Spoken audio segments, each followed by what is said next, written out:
what time do you got? 7. All right, Senators, welcome back. This here, I hereby call to order the second meeting of the 62nd session.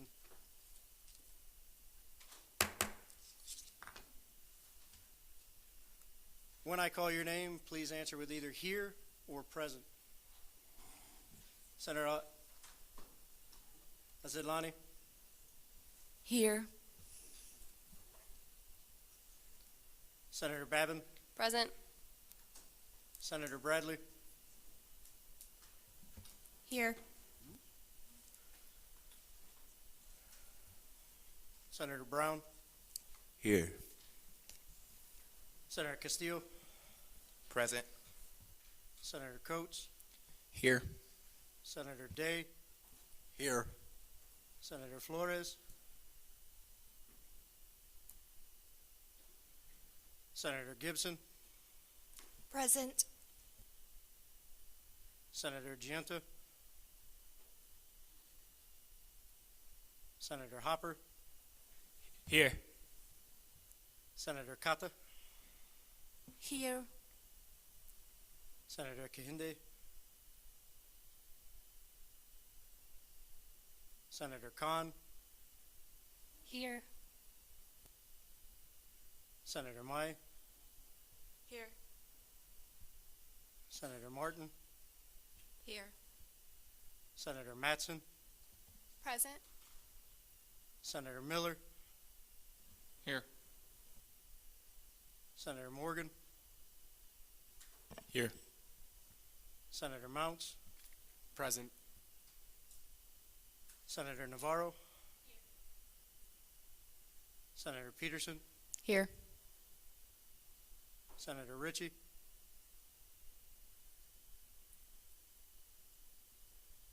Senator Sanchez? Here. Senator Tubak? Here. Senator Webb? Here. Senator Wright? Present. Senator Yao? Present. And Senator Zacharias? Here. Okay. We have met quorum tonight with 25 in attendance.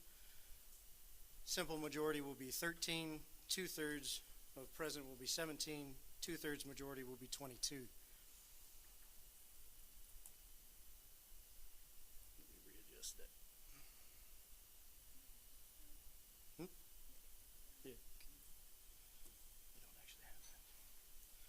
So before we get started, we do have a little announcement about public forum.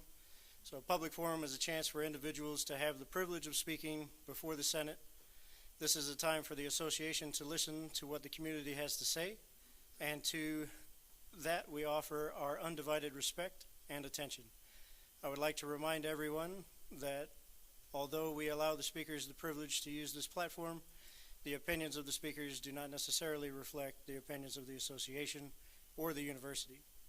Lastly, in the essence of time, we do limit speeches in public forum to a length of 3 minutes unless the speaker has spoken prior to us.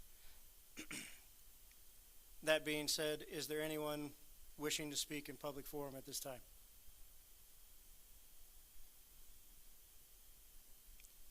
Seeing none, we'll move into section 3, approval of the minutes. However, as the minutes are not ready to be released to the public, we will be approving those in the next meeting. So we'll move past this section into section 5, officer reports. Item A, President's report.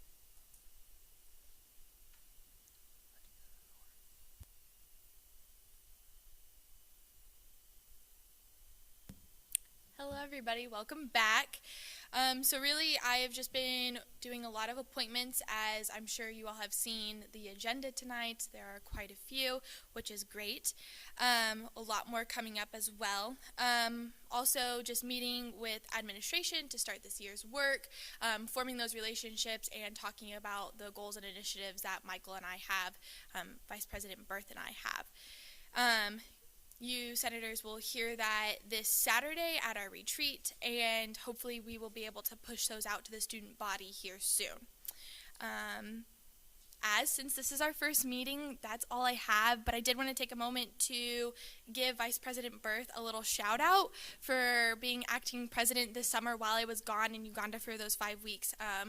He really held everything together, and I greatly appreciate it, so thank you. Thank you. Are there any questions for the president? Seeing none, we'll move into item B, Vice President's report. A lot of it's very similar to the President's report, so I'll leave out all of the mundane stuff. As for me, in addition to that, I did conduct several of the new senator trainings. I do still have a lot of you on the books to complete these. The Senate retreat for this weekend kind of goes along with that, but these are more a little personal, just you and myself, to kind of answer any questions that you may have either after the retreat or specifics about anything that we may have covered.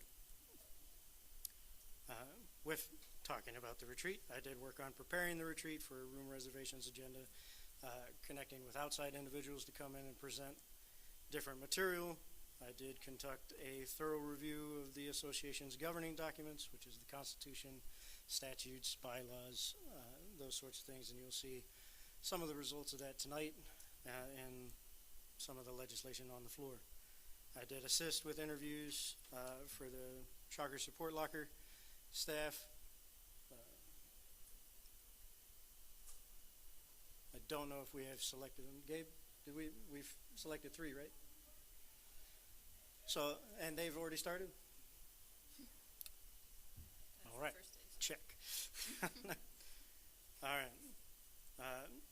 Some current projects. I'm currently finalizing a set of rules that I'm going to present to the Senate once I have actually finalized those for you guys to go over. These rules are governing a lot of different things that are kind of left up to the position of President of the Senate to decide what does or does not happen during a meeting. And I would like y'all's opinion, y'all opinion on how we're doing. Man, I can't say y'all tonight. Other than that, for those of you who have not provided me with your preferred standing committee assignments, please get with me directly after this meeting, and we'll get those taken care of. Or if you have any last-minute noted adjustments that you are no longer able to make times for these committees, please also see me after. Any questions for me? Senator Mounts. So I know you've been doing journal review and stuff like that.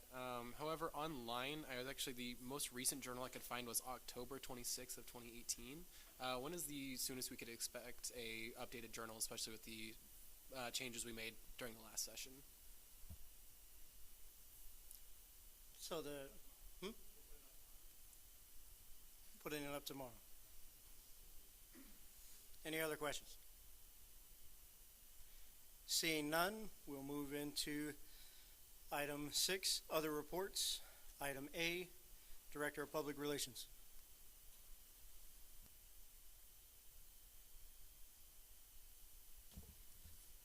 Good evening, everybody.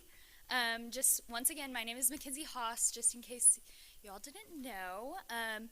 What I have been trying to do over the summer is kind of get things rolling for this coming up year and setting up this year so that I can, make it easiest for me, pretty much. And that way we are reaching our goal at getting student feedback and rebranding SGA to a very positive outlook on everything.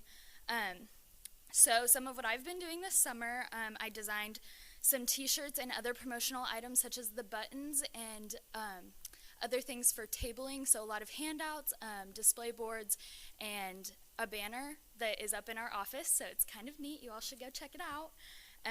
I have been event planning. Some of you received a flyer today. If you guys all could kind of just hand that out as you're on campus throughout the next week. The event is on Monday. It is 1 to 4. It's our open house, so that'll be nice for you guys to come and meet students and students to come and see you guys and us and see our office space. Other than that, I also run our social media, so I'm doing a lot of social media campaigns and trying to keep up with that.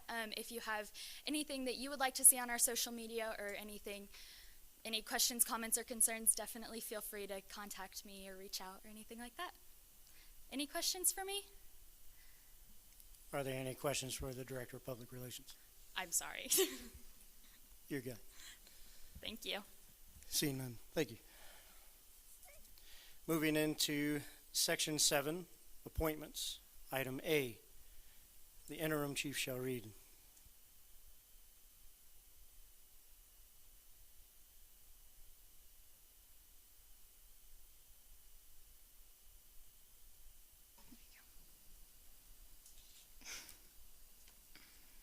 All right, there we go. No, it's not supposed to.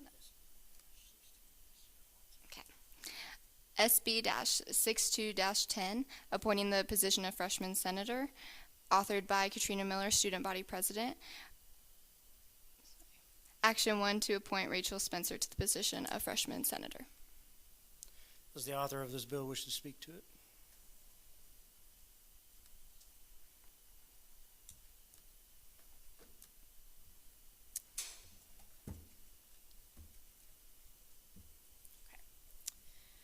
So Rachel has already shown a dedication to this organization by ensuring she followed up with me personally about her confirmation hearing and kept up with SGA news throughout the summer and the end of last session. Not only is she kind and eager to begin working as a senator, but she shares similar values that the association strives for, being a voice for students. Are there any questions for the author? See none. Does the nominee wish to speak to this bill? Please approach the podium.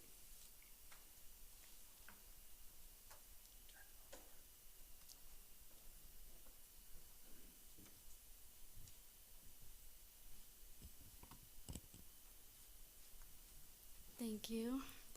I just want to thank you all for being here and giving me this wonderful opportunity to speak to you. So my name is Rachel Spencer. I am a freshman. I am studying political science and in Spanish. I'm double majoring. I have been extremely interested in being involved here on campus and making sure that I have a platform that I can speak on behalf of the freshman class. I have requested that I become the freshman senator because I feel like I would love to have a voice for those who feel like they may not have one for theirs.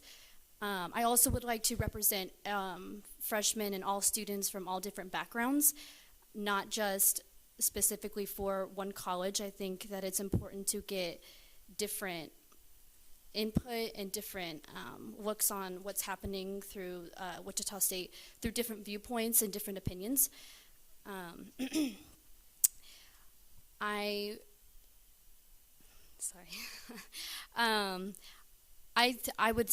would take this Senate seat extremely seriously. I think that it is important for my voice to be an outlet in which students can speak through. I would love to focus on some of the aspects surrounding the Office of Diversity and Inclusion. I think a lot of the students here on campus, I've had many students who I have talked to ask me to make sure that they are involved with a lot of diverse events that are happening on campus. They want to know more about it. They want to know how to become more involved, and I think that's extremely important. There's also been some students that I have also asked as well just about what they think on campus and what they've already seen already. And since I am a freshman and since the freshman class hasn't necessarily been on campus for a long time, I don't really have very much to speak on regarding to what they want to see through, but I would love to join SGA and be able to speak on their behalf throughout this entire year and be able to speak on the important aspects of what they want to see through happening in the next year. through SGA and on campus as well. And I would love to begin this next chapter of my life with an organization that I feel is very important to Wichita State. I also would love to have a community that I can reach out to and have a community that means a lot personally, and that will allow me to meet my best potential and full potential as a student as well as a senator. And I would love to be able to accomplish great things and be able to accomplish things that are on the behalf of the students of Wichita State University this year, because I think that the students' voices have such an impact on how this university runs as well. And I would just love this opportunity for a new beginning and a new organization I can be a part of, and to just be around a very broad organization that I think will be beneficial for my future as well. Thank you. Does the nominee wish to take questions? Yes.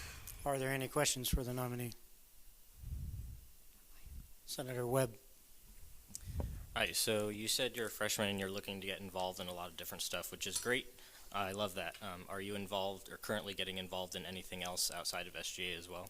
Yes, I was looking to go to the meeting for Halo. I was also looking to be in SAC as well. And I'm still kind of dipping my feet into a couple of organizations, but yes, I do plan on getting involved in many other organizations, including SGA. Senator Zacharias, do you still have a question? So in your application, you were talking about how you had a vision for SGA that you want to work towards for this year, for the 62nd session. What exactly was your vision for SGA, and what are you hoping to accomplish?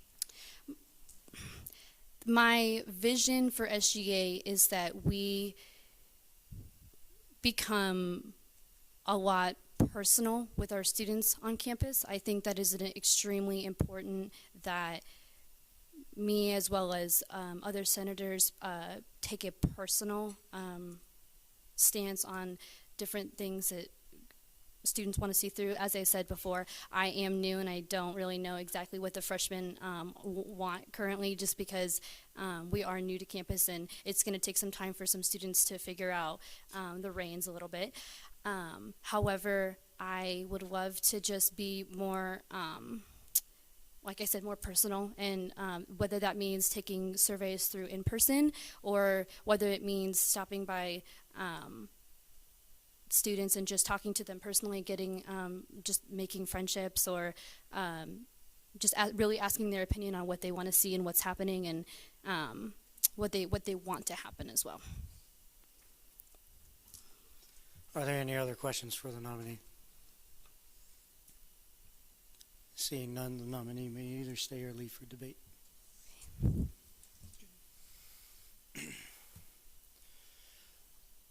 Moving into debate, is there anyone wishing to debate? Senator Martin. I would like to speak in favor of Rachel. I think we can all agree that she's shown that she has some big ideas and she's very motivated and very driven. But also just from personal experience, she's very kind and personable, and I think would be a great addition to SGA. Is there anyone else wishing to speak in debate at this time? Seeing none, we will move into the voting period. All those in favor, please raise your hand.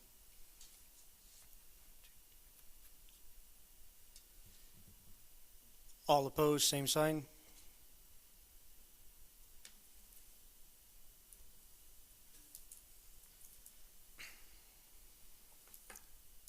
This bill has passed its 2/3 majority requirement with 25 in favor, 0 against, and 7 abstained.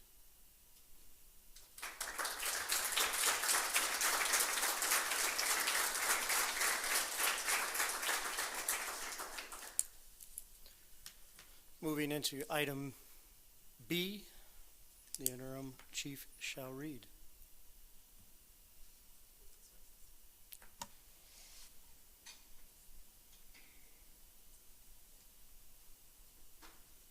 All right. SB-62-11, appointing the position of underserved senator, authored by Katrina Miller, student body president. Action 1 to appoint Anya Kendrick to the position of underserved senator. Does the author wish to speak to this bill?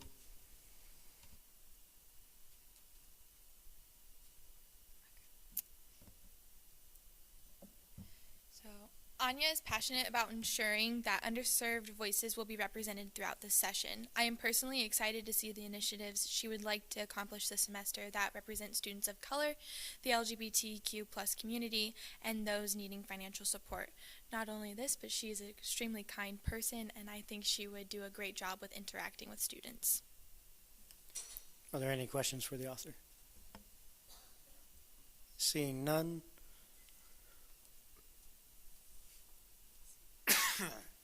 Sorry. Seeing none. Does the nominee wish to speak to this bill? Please approach the podium.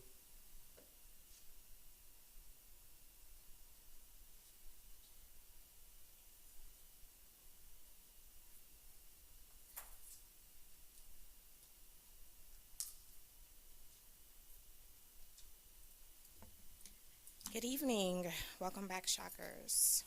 My name is Anya Kendrick, Barnett. I come before you seeking the position of underserved senator. I am a women's studies major and I'm minoring in communications. And I am here to promote and influence student success within the underrepresented populations. I feel passionate about at-risk students reaching their educational goals, and I think it's important for us to be open to examining the gaps in which students don't necessarily reach those goals, and be advocates and be open to figuring out how we can increase the success rates of our underserved students. Things that I would advocate for would include promoting scholarship and financial aid opportunities to help students who need financial assistance, ensuring that students from marginalized communities have safe spaces to learn, grow, and thrive, safeguarding that there are no limits or barriers for women or LGBTQ students here on campus, guaranteeing religious freedoms, and ensuring that we are improving the relationship between the Wichita State community and the greater Northeast Wichita community. I not only have been at Wichita State for about 10 years now, I'll be finishing my degree this year, but I also live right around the corner on 22nd and Gentry, which is right behind the row of sorority and fraternity houses right there. And I think it's beautiful that our neighborhoods connect, and I think that there's opportunity there that the university can reach out to the greater Northeast Wichita community and figure out how we can create partnerships and collaborations between the two communities and work as a collective. I also would like to help dismantle the systems of oppression by challenging the status quo here and improving the overall experience for marginalized students. I want them to feel open and welcome to come to the office and feel like they're going to have an advocate. I want them to know that their voices are going to be heard, their missions will be heard, and if it's in alignment with SGA, we will definitely look into possible collaboration or support. Again, I'm happy to be here. I'm excited. I kind of play dual roles as a returning adult, but also serving the underserved student population. So I'm just excited to see the energy for this new session. Thank you. Does the nominee wish to take questions? Yeah. Are there any questions for the nominee? Senator Khan. So I'm just curious, since you are covering like a lot of like financial aid, safe space, and those areas, which committee would you be interested in joining once part of SGA? Or if you haven't decided it, that's also fine. Yeah, it's definitely undecided. I want to, whichever committee I choose, I know I want that to be somewhere where I can put 100% productivity and proaction to. So I kind of am still figuring it all out, but my missions do cover a wide range of interests and passions, and I think that's okay. I think it's okay when you come from a perspective where you do want to see people have access to financial assistance. We all need the money. We all need those coins, right? I think it's important for us to make sure that our students feel safe. I think all of these things should be priorities. So give me a little time, and I think I would figure it out. Are there any other questions? Senator Zacharias. So how do you plan on making like pre-existing safeguards for women, religion, and freedom in general more effective? I actually had an idea to kind of create, first I want to collaborate with the already student organizations who are here, who serve those populations, see what we can do better, what we need to be doing, and then also if there is a gap, create some type of collaboration with those groups to see what are the needs of the organization, what are the needs of the students, what are the needs of the population, and then speak specifically to those.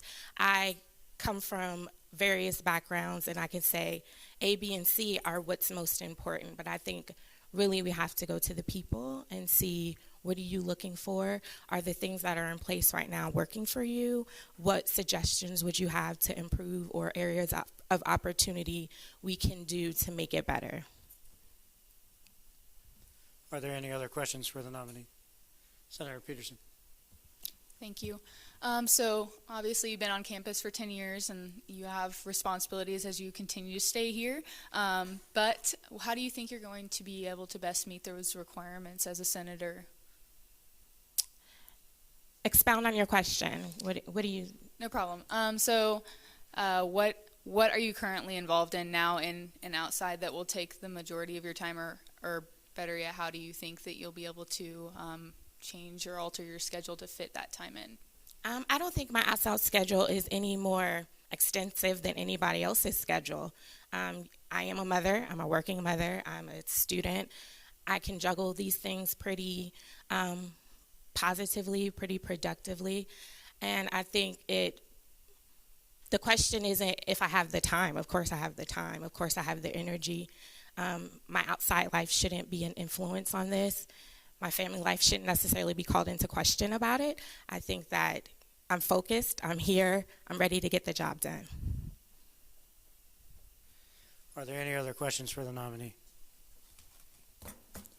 Seeing none, the nominee may either stay or leave for debate. Moving into the debate period, or is there any senator wishing to debate at this time? Senator Mounts. I would like to speak in favor of this nominee. I am very impressed, not only with her involvement in WSU and in the community around WSU, but just how well-spoken she is, and I think that she's going to make a great addition to the Senate, so I will definitely be voting in favor. Is there anyone else wishing to speak in debate? Senator Day. I will be speaking in favor of this nomination. I was very impressed by the nominee's written application. I think she demonstrated impressive knowledge of the social forces at play at WSU. I think she'll bring a unique perspective to the SGA that is gravely needed. Thank you. Is there anyone else wishing to speak in debate? Seeing none, we'll move into the voting period. All those in favor, please raise your hand. All opposed, same sign.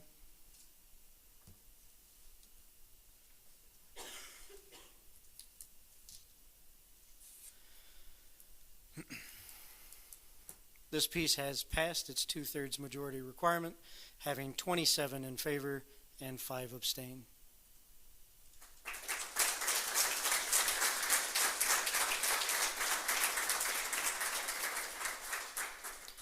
Moving into item C, the interim chief shall read.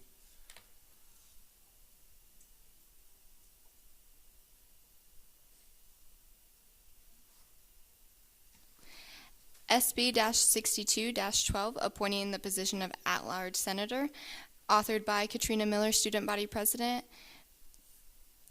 Action first to appoint Matthew Tucker to the position of at-large senator.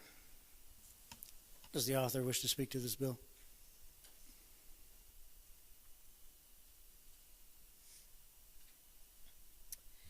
So for this nomination, I was out of the country. So at the time, Vice President Berth was the one who selected this nominee. So I will just read you what Vice President Berth wrote for me. So in his application and interview, he demonstrated passion and determination to take his constituents' concerns to heart, in addition to a willingness to work with university administration to find the best solutions. He focused on areas such as graduate teaching assistants and child daycare, along with his experience in the nation's capital, Washington, D.C., as his reasons for applying. Are there any questions for the author or myself, technically? Thank you. Is the nominee here? Would you like to speak to this bill? Please approach the podium.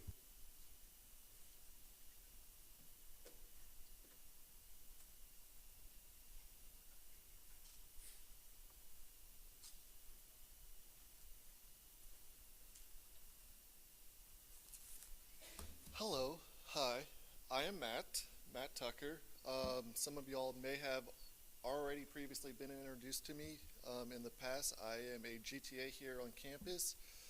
I am currently a graduate student working in the math department, and I teach 2 different courses this semester, and I have taught several in the past now. The reason why I'm joining SGA, or why I have applied to join for a Senate position, is because I find myself in a unique position where I bridge a gap both as an instructor of a course and as a student. As a result, I've had very unique interactions between we students. For example, today I had a student of mine inform me that there are certain classes, or certain days rather, that she may not be able to come to class due to childcare issues. It's issues like these that I find myself being able to address if given, if voted into this position. And it's these issues that I think are most important to us as students and us as a community to address, right? We want to foster a sense of community here at the university. We say that, but our daycare, for example, costs $350 minimum for parents to have their children stay at while on campus, obviously. That doesn't quite seem fostering, does it? And it's issues like that that I want to address. It's issues of diversity both in gender, in race, in just general identities that I think we should here in SGA address first and foremost. With that, I guess I'm done. Would the nominee like to take questions? I would. Are there any questions for the nominee? Senator Zacharias. So I really enjoyed your application, and I read something very interesting. I was just wondering, in regards to contraceptives, how do you plan on addressing like free contraceptives? I saw that as a goal for you. I think the first thing in that way to address that is to speak to the Student Health Center, right? We need to better understand what those funds within the program are being spent on and how we can help use those funds and move other funds to support these issues, right? Both male and female birth control and contraceptive devices. Are there any other questions for the nominee? Senator Khan. So it looks like that you teach a couple of classes and you're planning on taking some, and then you're doing SGA, or planning on doing SGA on top of that. How do you plan on balancing the two? Well, as it is, I'm already on campus from about 9:30 in the morning. Not from about. I have to be on campus at 9:30 in the morning. I start teaching at that time. And I'm here pretty much all day, every day, regardless of whether I am teaching or myself in a class. And the reason why is, one, because I want to make myself available to my students, and two, it's an opportunity for me to sit down, focus, and study without distractions of home life, right? As a result, I'm already here. So there's really not so much a conflict of scheduling as much as an abundance of opportunity to meet these needs, these scheduling requirements. Are there any other questions for the nominee? Seeing none, the nominee may either stay or leave for debate. I can stay. Stay or leave the room. Oh, leave. Understood. With that, we'll be moving into the debate period. Is there anyone wishing to speak in debate? Seeing none, we will move into the voting period. All those in favor, raise your hand. All opposed?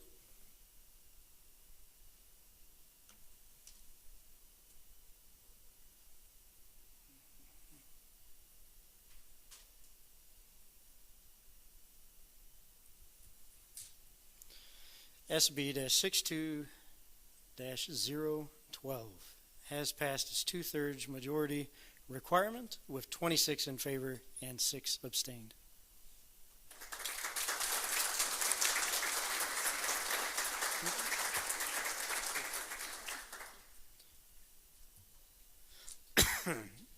Moving into item D, the interim chief shall read.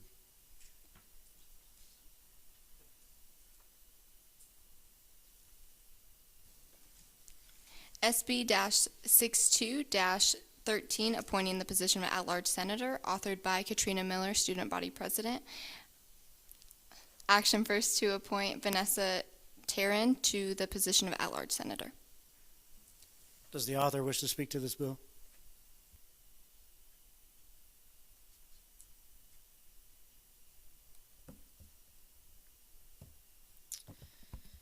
Previously, Vanessa served in multiple leadership roles in high school, establishing an understanding of how to properly represent others.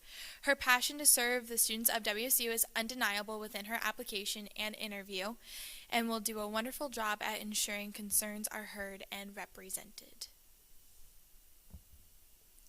Are there any questions for the author? Seeing none, is the nominee here? Would you like to speak? Please approach the podium.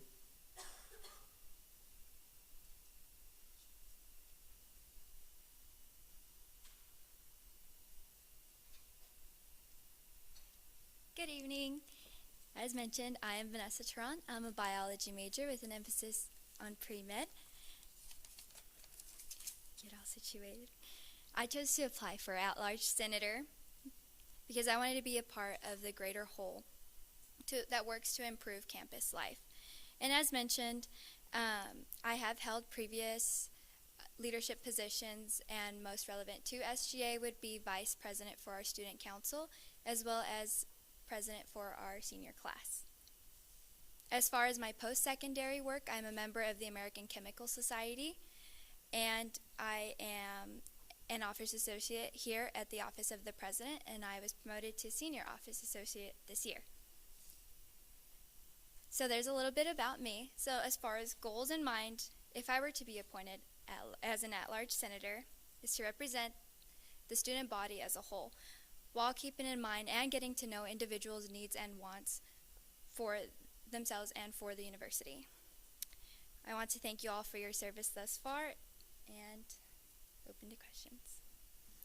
Are there any questions for the nominee?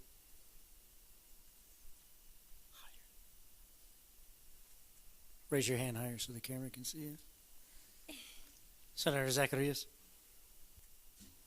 Aside for your organizations dealing with your major and your work, are there any organizations you're involved in or wanting to be involved in besides SGA? Thank you. So I wanted to start with SGA, and I am looking into other ones, specifically rushing in the multicultural Greek Council, and so yeah, Rush Week is like in a couple weeks, so looking forward to hopefully taking part in that. Are there any other questions for the nominee? Senator Khan. So my question is, why didn't you apply last year? Like, was there a class conflict, or you just weren't interested? I mean, love to have you here, but just kind of curious. Yeah, thank you for your question, Senator Khan.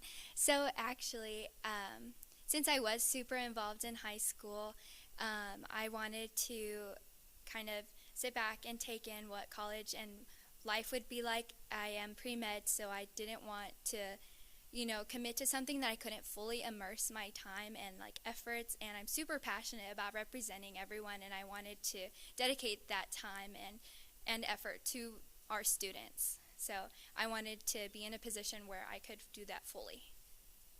Thank you.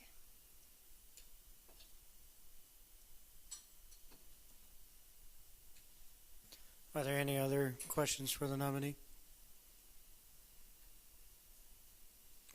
Seeing none, the nominee may either stay or leave for debate. Moving into the debating period, is there anyone wishing to speak in debate? Senator Tubach. I would like to voice my support for appointing Vanessa. I worked with her all summer, and she's an extremely dedicated and responsible person. Is there anyone else? Senator Peterson. I would also like to encourage everyone to vote for Vanessa to be appointed as an at-large senator. I have personally known her for quite a long time now, and I think she would be a great fit into our at-large portion. Is there anyone else wishing to speak in debate at this time? Seeing none, we'll move into the voting period. All those in favor, please raise your hand.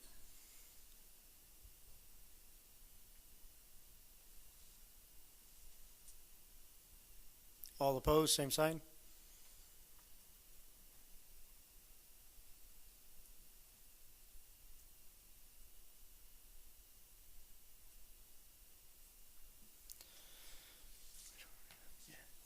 So SB-62-013 has passed its 2/3 majority requirement with 27 in favor and 5 abstained.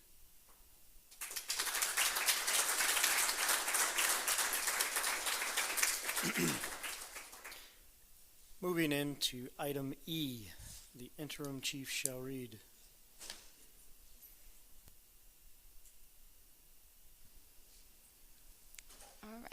SB-62-014, appointing the position of business senator, authored by Katrina Miller, student body president. Action first to appoint Vanessa Turin to the position of business senator. Does the author wish to speak to this bill?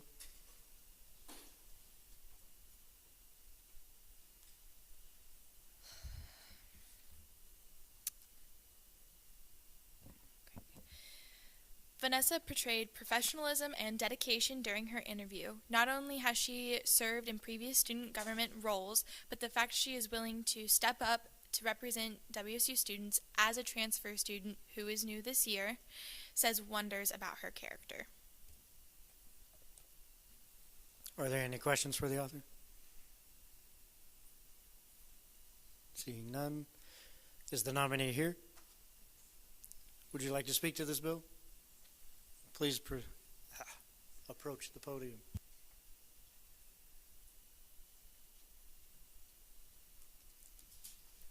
Good evening. My name is Vanessa Turin. I am a junior and I am majoring in business management. A little bit about myself. I grew up here in Wichita. I went to and graduated from Northwest High School along with starting my first year of college at Butler Community College. I then moved to Kansas State University and did my second year there. And finally, I am finishing up my schooling here at WSU, trying to get my degree of business management. I decided to apply for the business senator position because I want to be able to apply myself in as many business ways that I can for my degree. I also enjoy being involved. I was involved all throughout middle school and high school with student council and student senate, and would like to continue that in college with the business or with the student government. And so I feel like I could represent and be the voice of business students here at WSU. Does the nominee wish to take questions? Yes. Are there any questions for the nominee? Senator Mounts. Were you involved in any other student governments at the other two institutions you attended? Thank you. No, I was not. I was in architecture at K-State, so that took up the majority of my time before I switched degrees. So I tried to focus more on just one thing and get used to college. Are there any other questions for the nominee?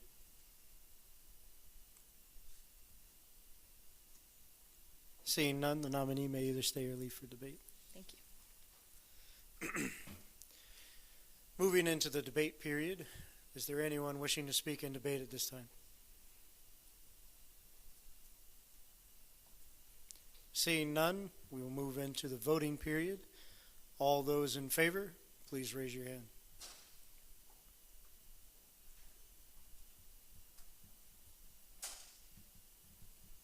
All opposed, same sign.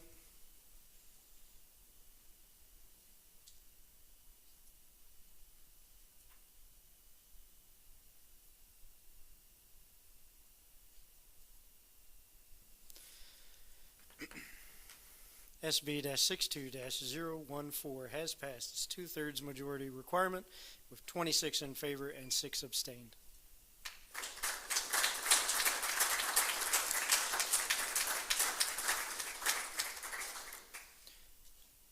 Moving into item F, the interim chief shall read.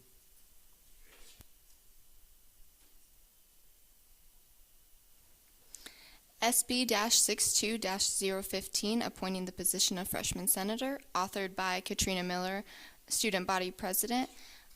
Action first to appoint Marissa Cunningham to the position of freshman senator. Does the author wish to speak to this bill?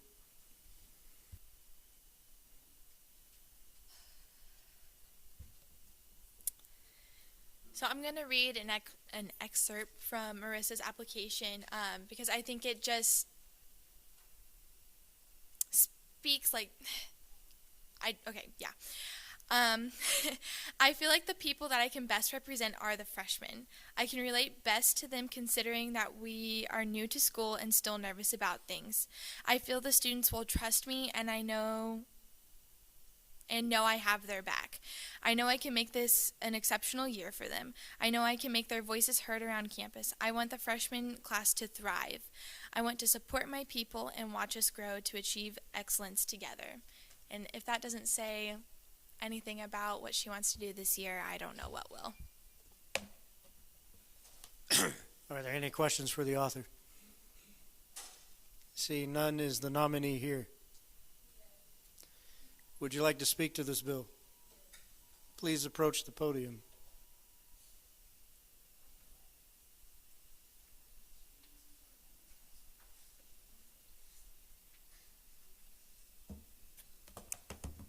Hello, everybody.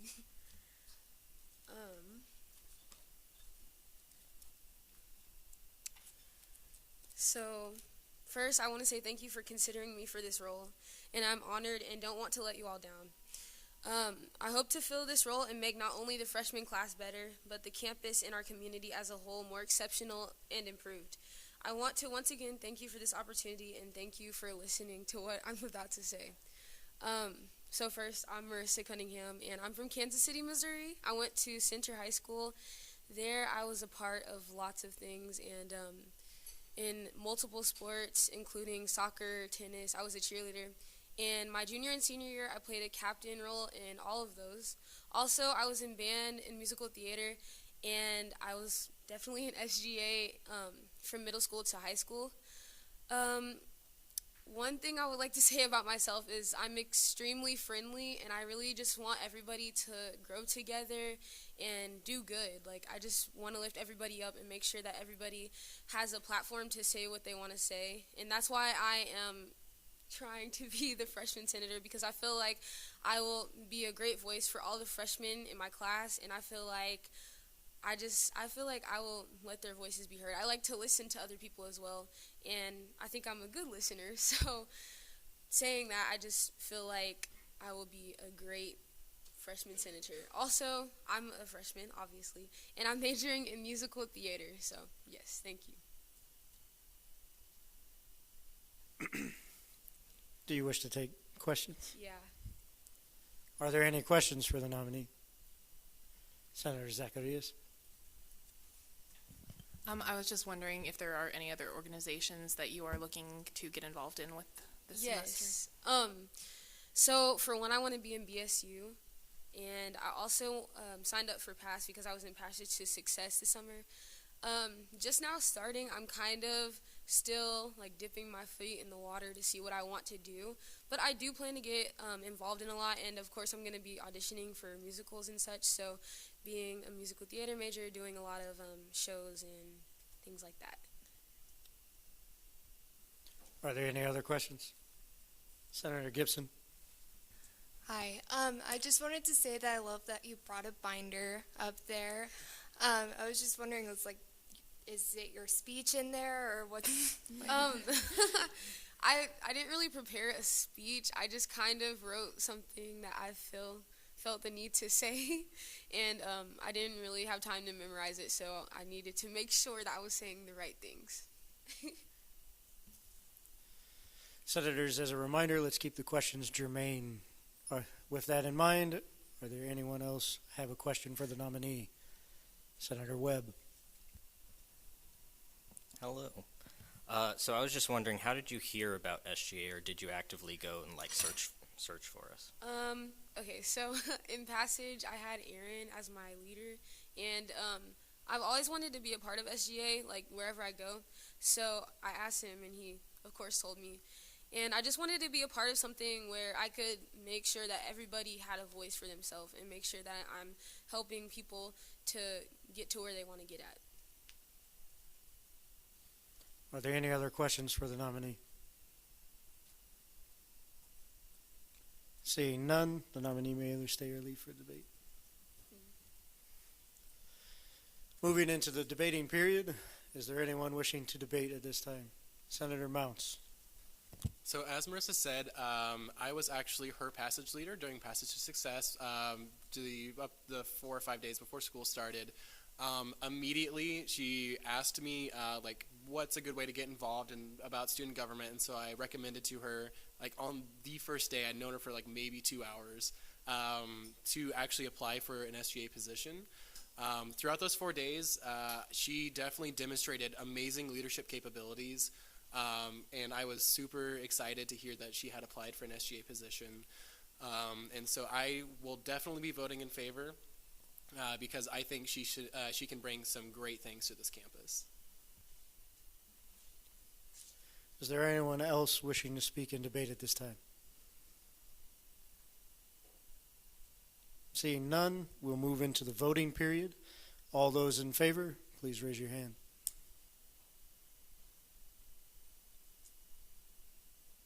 All opposed, same sign.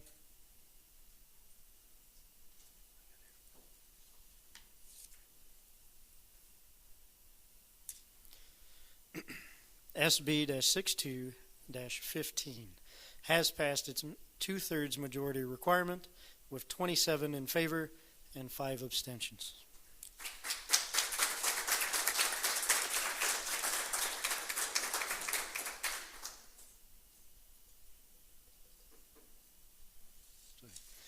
Moving into item G, the interim chief shall read.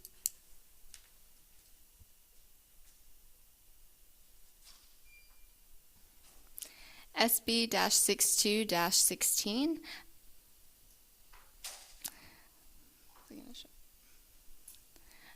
All right. Appointing the position of Chief of Operations, authored by Katrina Miller, Student Body President. Action to appoint Kylie Lepetsky, myself, to the position of Chief of Operations. Does the author wish to speak to this bill?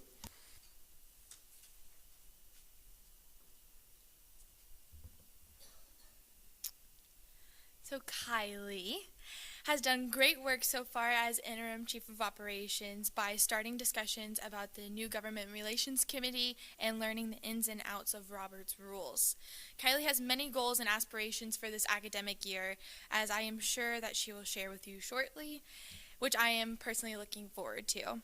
In the short time I have known Kylie, she has been dedicated to her work, kind, energetic, and willing to learn about how SGA functions.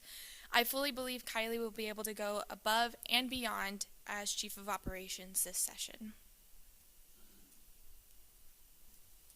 Are there any questions for the author? Seeing none, and you are obviously here, would you like to speak to this bill? Please approach the podium.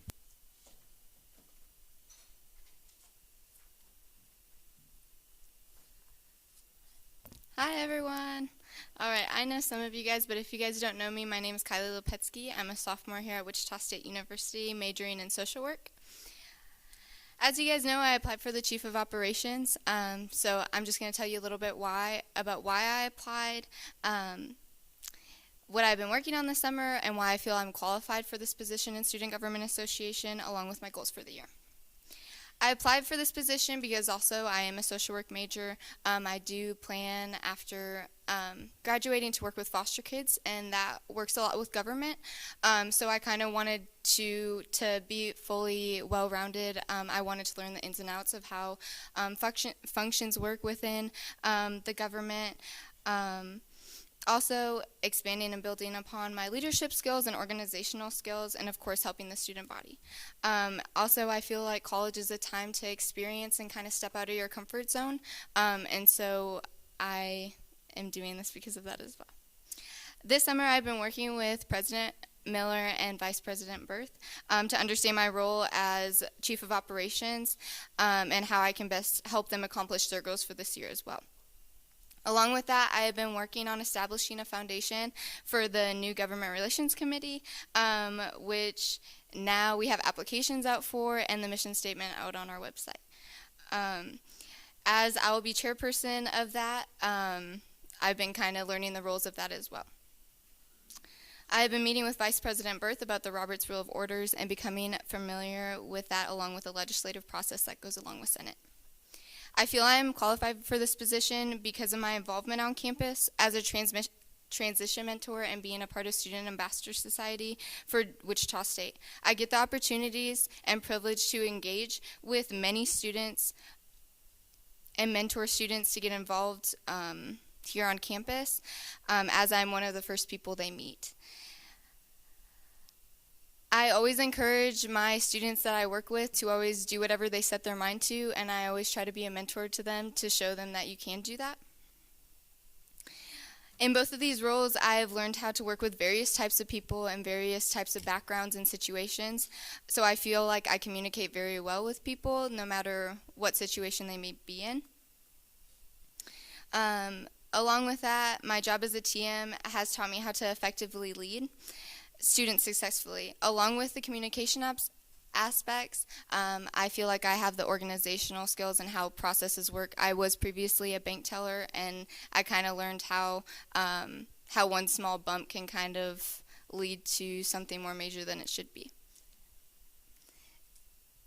My goals for this position in the next year are to assist, of course, Vice President Berth and President Miller to help get their goals for the rest of the year, and having an increase of numbers for voter registration this year, along with helping rebrand SGA, as McKenzie said earlier, getting a more positive aspect on student government. More of a long-term goal, but I hope that one day Government Relations Committee can be as a resource for the Wichita community to collaborate with. Along with that, making sure the Senate and students all have resources and opportunities they need to be effective in their role. Lastly, reaching out to new students and providing resources to them to see SGA as a resource to them. Overall, I'm very driven and passionate about helping students and about Wichita State as a university. And I see this opportunity to be able to serve you all as Chief of Operations. Hopefully, I've shown you that I am passionate and a little nervous. But I'm also prepared to continue to serve you all and the student body as COO, and am now prepared to answer any questions you guys may have. Are there any questions? Senator Martin? Being only a sophomore and therefore not eligible to be in the line of succession per something were to happen, how do you think that would affect anything in the future?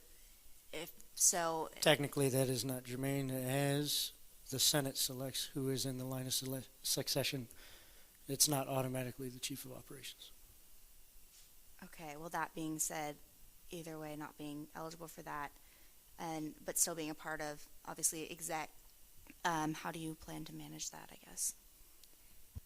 So can you just expand on that, like with my other involvements on campus, or? With your other involvements and, only being in your second year and not in student government before. Okay. So as you guys can tell, I am involved. I'm a very involved student, but I am very good with my time management. I do live on campus, and I'm on campus all day long. So I make time for things that are priority to me, and I am very passionate about not doing anything without fully being ready to be in that position and in that role. Along with that, being a sophomore, I understand it may seem young, but I feel like definitely my first year I really dove into many involvements in organizations, and being a transition mentor, and being a student ambassador, which is recruiting people and being in that admission standpoint. I really do feel like I've met a lot of people, touched a lot of students' lives, and hopefully they can see that as well. Are there any other questions, Senator Mounts? So you said you were a sophomore. Have you been on campus for more than for 4 or more semesters, or have you only been here for 2? I've been here. I did summer classes as well, so this is my 3rd semester. This will be my 4th semester right now. Yes. Okay. So point of information: what is the requirement for chief of operations as being here for, or the time requirement for being here? Because if I remember correctly, it was 4 or more I think it was more than 4 semesters, which is why myself did not apply for the chief of operations position. Gabe, you got that one? Since the chief of operations is not classified as an officer of the association, there is no semester requirement. It's only the president, vice president, and treasurer and student advocate are the only 4 positions that are bound to years on semesters on campus, because this position is not classified as an officer of the association.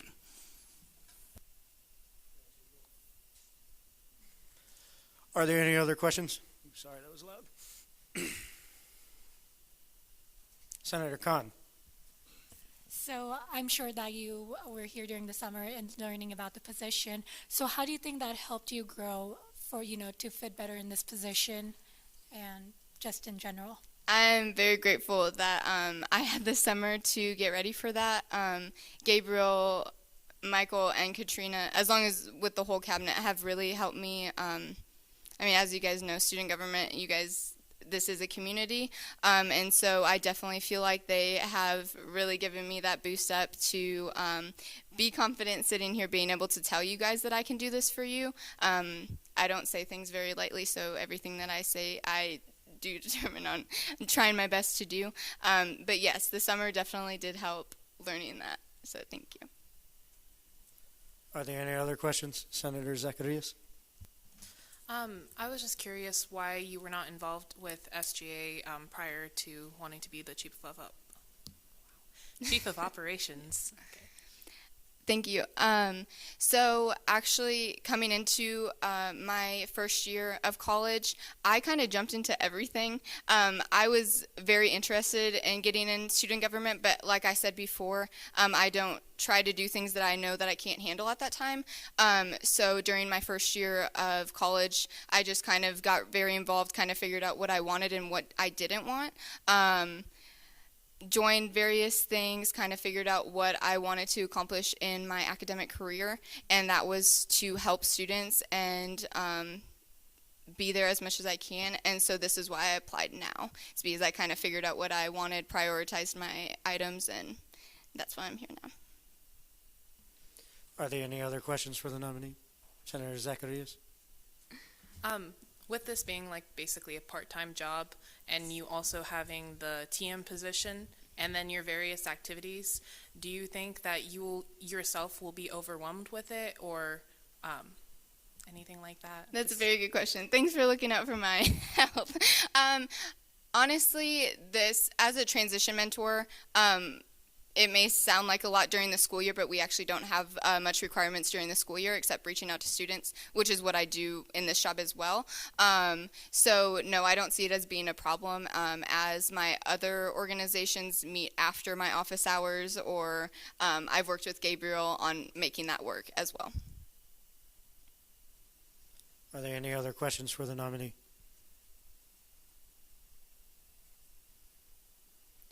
Seeing none, you can't leave, but you can leave the podium. Okay. Can I sit down? Yes, you may. We will be moving into the debating period. Is there anyone wishing to debate at this time? Senator Webb. So I've gotten to know Kylie throughout our involvement in Student Ambassador Society, and I think there are very few people that I could speak more highly of than Kylie. She has a great learning curve, as I tried to explain complex physics applications to her, and she caught it right there. And she's always one of the brightest smiles in the room, one of the friendliest faces, just always there, saying hi, asking how you're doing, just making sure that you're doing all right, and I think she'll bring those positive aspects to her job here. Senator Sanchez, do you still have? Yes, so I'm speaking in favor of Kylie. I also have met Kylie actually as a prospective student before she even came to Wichita State University, through being a student ambassador, and then she joined the organization. And I also served as an RA last year, so I saw her and communicated with her in the dorms. And I just wanted to validate the fact that she has been looking at student government associations since last year. I spoke to her when I was running for a senator position, and she was eager to see what I would do, and also vocalized the fact that she would also be interested someday. So I'm just really glad that she's able to finally pursue that in this capacity, and I know she would do great things. Is there anyone else wishing to debate at this time? Castillo, right? Senator Castillo? I would also like to talk in favor of this nominee. I've known Kylie throughout the summer. I was working as a transition mentor with her, and I've seen her interact with students and the passion she puts into her work. And I know that the same grit and passion and drive that she had as a transition mentor, she will transition that into her role if she is appointed as Chief of Operations. And so I feel like she would be a great asset to the Student Government Association. Is there anyone else wishing to debate at this time?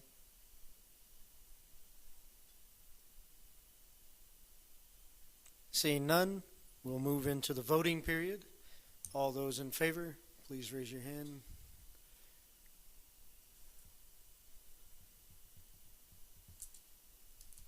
All opposed, same sign.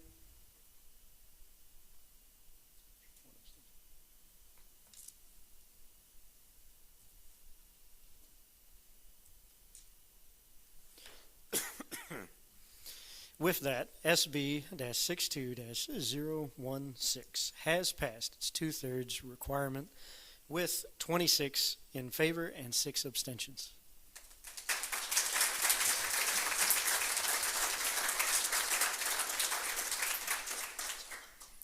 Moving into item H, the interim chief shall read.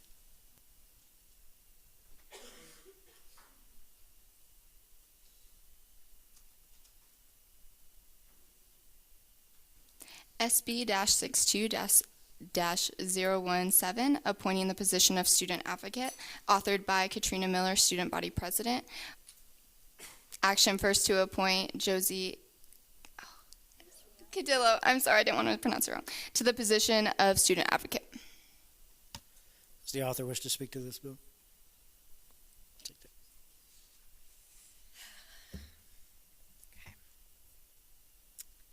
So as a future social worker, as a fellow future social worker, and previous student advocate, Josie is extremely passionate, empathetic, and devoted to advocating for the rights and wishes of the student body.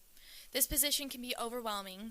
However, Josie has hit the ground running as interim student advocate, meeting with students, scheduling events, and meeting with administration about concerns and goals. Just through the work I have already seen her accomplish in such a short amount of time has already benefited the student body immensely and leaves no doubt in my mind that she will excel in this position. Are there any questions for the author? Seeing none, does the nominee wish to speak to this bill? Please approach the podium.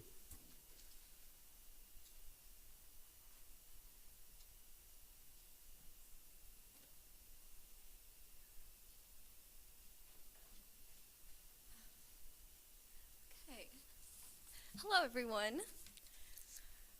Well, some of you may know me, and others maybe not. But my name is Josie. My name is Josie Cadillo. I'm a junior that's majoring in social work with minors in political science and women's studies. I'm a first-generation student, and I have previously served within student government as a liberal arts and sciences senator, as well as within the Student Activities Council as family and computer chairperson. For the past 2 months, I've had the pleasure of working as interim student advocate for this association. So in this past 2 months, I've learned more about students than I have my whole 3 years here at Wichita State. So I have spent time, like Katrina had mentioned, with a number of key campus partners and have learned a vast amount of resources and processes available for students. However, I don't believe that that was the most informative revelation that I had occurred over the summer. I think that however, was within my meetings one-on-one with students. And so when students come to meet with the student advocate, it's usually because no other department or office has been able to resolve their issue. So that has put me in a very interesting position to be able to help students in that way. So that was when I truly began to see the impact of the student advocate and how it can have an impact on the university and its students. This realization has come when I sat on that side of the table and got to see students that had truly felt lost or overlooked or swept under the rug. And it's in these meetings that I've been reaffirmed of my passion for serving students. To me, being the student advocate is a lot more than just a position. I have been on the other side of that table as the student that was seeking help and felt lost and alone. And as some of those students, just as lost and alone as some of those students, and being able to be that person that can truly help them during that time, I consider to be a very high privilege. My goals for this year are simple. I plan to increase awareness of the student advocate as well as on and off campus resources. I plan to work with other members of the university to create more opportunities and programs available for students from all backgrounds. I plan to strengthen the student advocate internal and external partnerships, as well as use my platform to facilitate workshops and trainings and events that promote student success and address student issues and concerns. I plan to also reevaluate the student advocate position, which I've already began doing over the summer, so that either way I will be leaving a legacy for the next student advocate so that they can be successful in their roles and responsibilities, as well as the expectations of the office. I want to be overall just a facilitator of change on at this university, which is positive change. I want that change to come as a result of awareness to student concerns and cracks in our processes that leave students falling through. I believe highly in healthy conflict, which is a huge part of the student advocate role, is healthy conflict and conflict resolution from people of all sides of conflict. So I am very deeply rooted in my values of honesty, integrity, fairness, and equity, and I believe that given the opportunity to continue pursuing this position, I would bring those values to my desk every day as I have. I appreciate all of the consideration so far, and I'm now open for questions. Are there any questions for the nominee?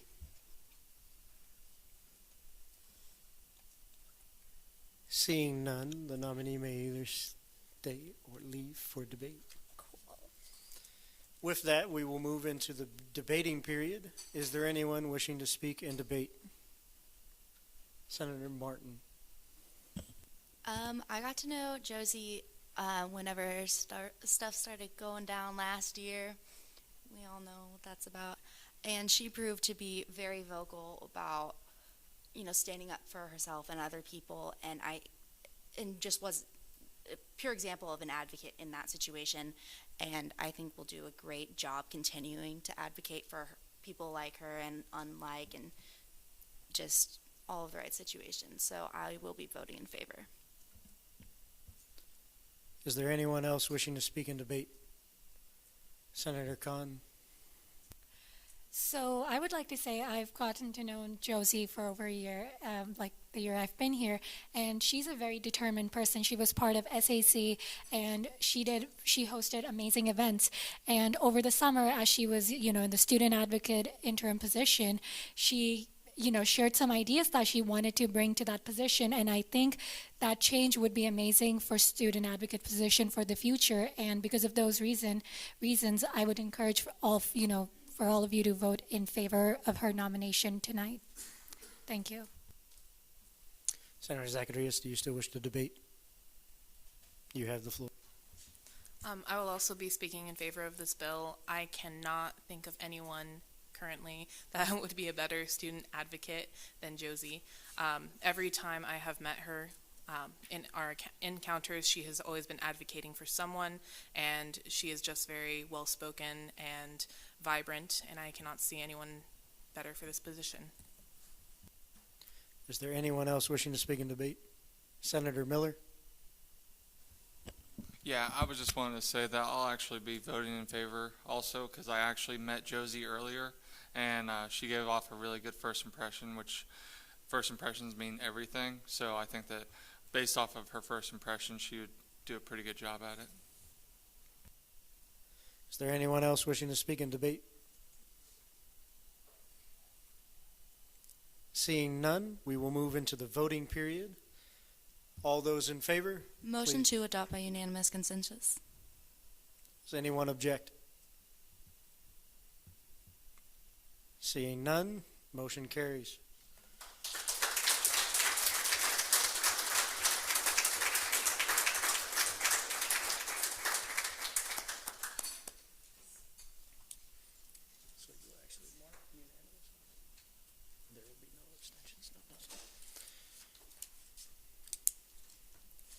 With that, we'll move into item H.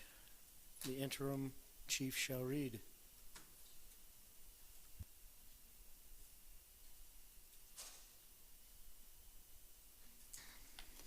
SB-62-018, appointing the position of treasurer, authored by Katrina Miller, student body president. Action first to appoint Colleen Osterman to the position of treasurer.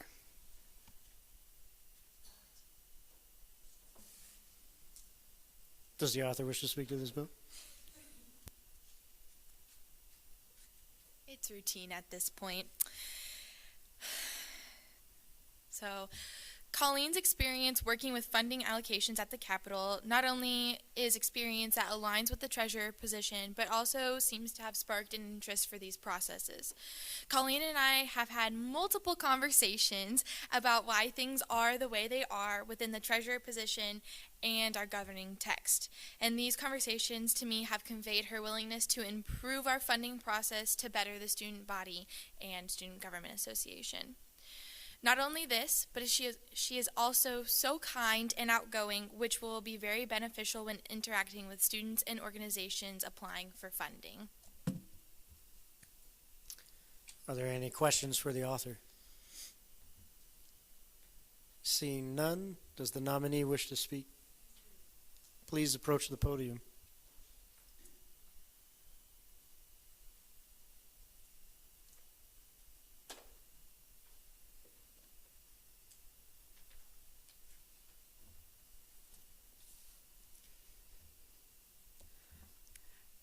Good evening, Wichita State University Student Senate, cabinet members, and guests. My name is Colleen Osterman. I am a senior psychology student here at Wichita State University, and for the last few weeks, I've been serving as the Interim Student Government Association Treasurer. Tonight, it is the Senate's responsibility, to determine whether or not I ought to continue in this role. As I earnestly desire that you make an informed decision, I wanted to tell you more about myself, my policy background, and my goals for the position in the year moving forward. So first, a little bit about me. I was born and raised here in Wichita, Kansas, My father, a United States Marine Corps officer and local political advocate, instilled in me a deep desire for social responsibility and a love for the place where I grew up. In my senior year of high school, I decided to attend the University of Kansas and pursue a degree in behavioral neuroscience. While at the University of Kansas, I served as a student intern to the chairwoman of the tax committee at the Kansas State Capitol in Topeka. Senator Tyson disagreed with Governor Brownback's decision to privatize the prison system and was worried that the state mental health hospitals, Osawatomie and Larned, would be privatized as well. Senator Tyson tasked me with monitoring the hospital budgets and ensuring that she knew how much money they would require for operation for the following fiscal year. Our work over the course of the session helped to keep the hospitals of Larned and Osawatomie open to serving the mentally ill of Kansas for years to come. My time at the state capitol taught me many important lessons about government that are applicable to the work that student government does.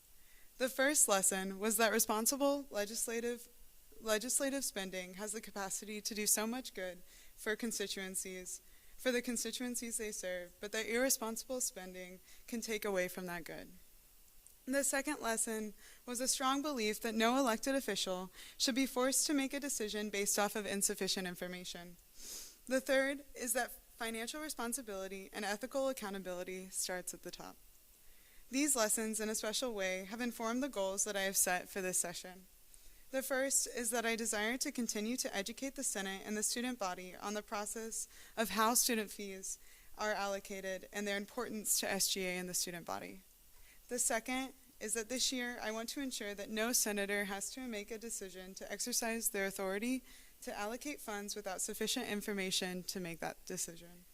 Finally, this session, I hope to work with both the Cabinet and the Senate to restore the Treasurer's position to its original intention and design as laid out in our Constitution. That is, to serve as the Chief Financial Officer of the Wichita State Student Government Association and to carry out those duties which are necessary to the position. I sincerely thank you, the Senate, for your time and attention, and I hope that you will find me capable to carry out the duties of the position that I care so deeply about. Thank you, and I am now open for questions. Are there any questions for the nominee? Senator Mounts? So how much time did you spend training with former Treasurer Yang with the student fees process and committee and things like that? Yeah, so I was appointed about 3 weeks ago. So I've only had 3 weeks of training. So it usually would have taken the whole summer to train me. But I'm a quick learner. I had to learn all about the state government in a period of about that time, and I feel confident that I'm able to carry out my duties as treasurer if you were to elect me. Are there any other questions for the nominee? Senator Zacharias? I'm sorry, I may have missed this, but what previous education have you been at Wichita State for? Yeah, the whole time? So I was a student at the University of Kansas, and then I transferred here in my second semester of my sophomore year, and I've been here since then. I transferred for family reasons. My family needed help, so I came back, and then I realized I love this school so much. It's a beautiful place to be, and the students care about you, and the teachers care about you, and yeah, I wanted to give back, but I didn't know how to do it until I fell upon this position in a way. But yeah, does that answer your question? Or okay, good. Are there any other questions for the nominee? Senator Zacharias? What other organizations are you going to be involved in besides SGA? And how, with you being a senior, you must be incredibly busy, especially with psychology and everything that entails. So I was just wondering if you felt absolutely prepared for this position, since it is one of the most time-consuming in SGA. Yeah, absolutely. So being a senior, I've had to get very good at time management. I am involved off campus with my church, so I'm a leader it's called it's like a CYO leader, a student youth leader.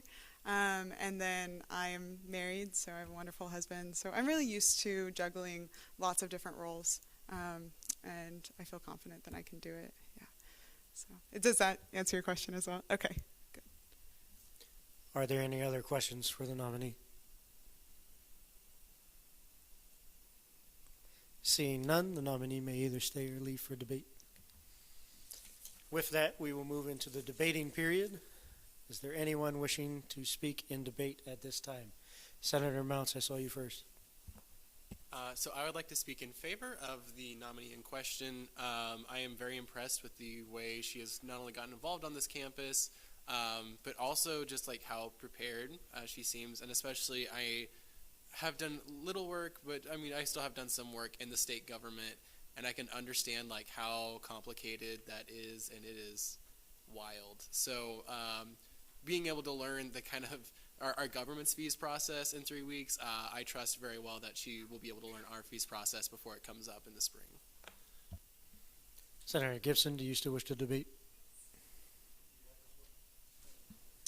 I would also like to speak in favor. I just met her, but she seems great, and I'm really looking forward to working with her if she is voted in. In debate at this time. Senator Wright. Howdy. So I would like to speak in favor. I had the opportunity of speaking with the nominee for 15-20 minutes a couple days ago. She seems very energetic and is already hitting the ground running and seems very on top of things. So I think this is a good nomination, and I will be voting yes. Senator Martin, do you still wish to debate? You have the floor. Having been on the Student Fees Committee and going through that process last year, and hopefully doing it again, I can see her being a great asset to that and having just amazing control over that and really doing some good here. Senator Peterson. I also served as an intern. I talked to her about that briefly. I can assure you that the time that was spent there will be just as much time that will be spent, if not more, on a treasurer position as well, so I don't question her availability or capability, but I will be voting in favor. Is there anyone else wishing to speak in debate? Senator Azilani. I will also vote in favor for the nomination. I have met and known Colleen for a little bit last year, and whenever she spoke about an issue during class, she spoke with passion and intelligence. So I have no doubt that she will bring a lot to SGA, and I'm really excited for the future and what she will bring. Thank you. Is there anyone else wishing to speak in debate at this time?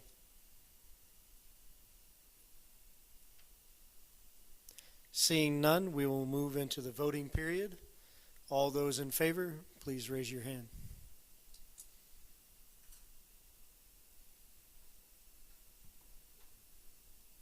All opposed, same sign.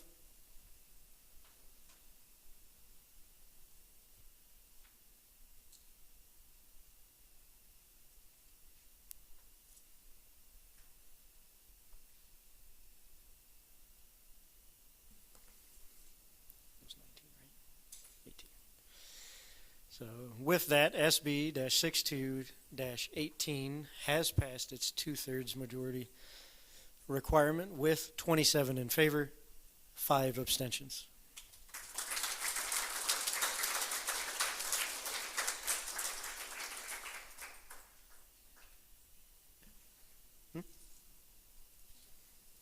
Moving into item J, the interim chair shall read.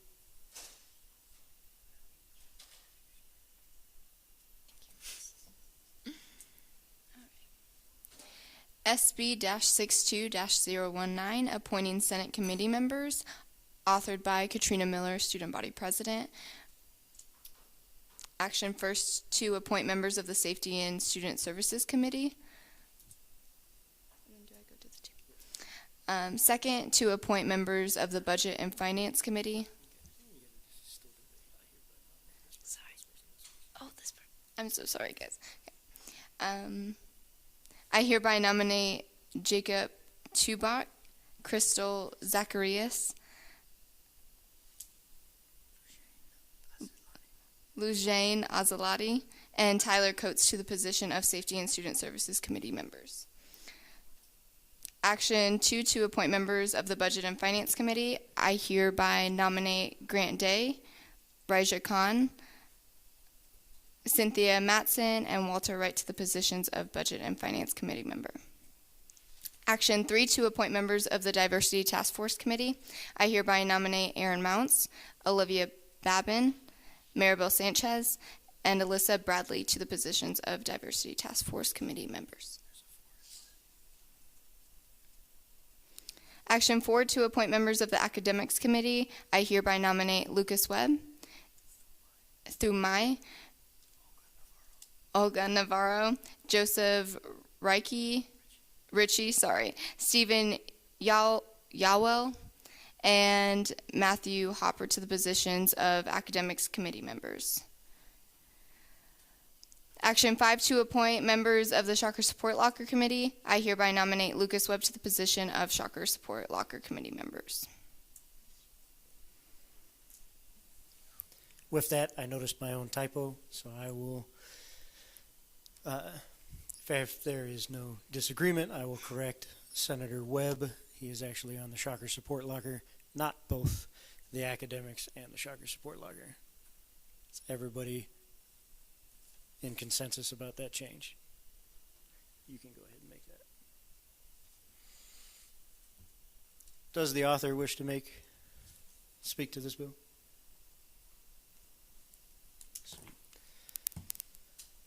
With that, we'll move into the debating period. Does anyone wish to debate on this item? Didn't think so.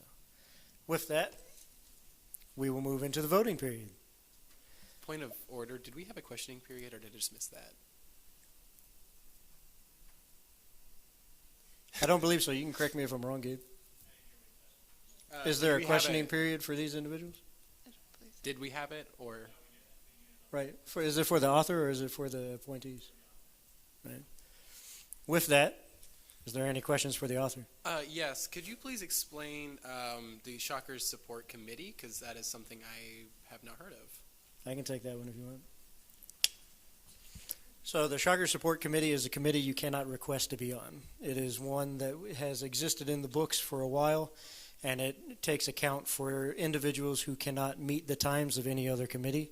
And you, I saw that, Gabe. Per the documents for the Constitution and the bylaws, you are required as a senator to serve on a committee, and so that committee fulfills that requirement of you serving on a Senate committee. Does that answer your question, Senator Mounts? Thank you. Are there any other questions for the author? With that, does anybody now wish to debate? Seeing none, we'll move into the voting period. With a motion. Motion to adopt by unanimous consensus. There's been a motion to adopt by unanimous consensus. Are there any opposed to this motion? Seeing none, this bill is adopted as such by unanimous consent of the Senate.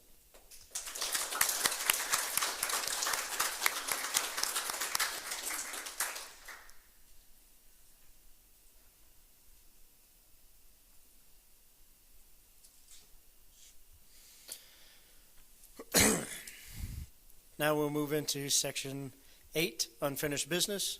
There is none, so we will skip into Section 9, New Business. Item A, the interim chief shall read.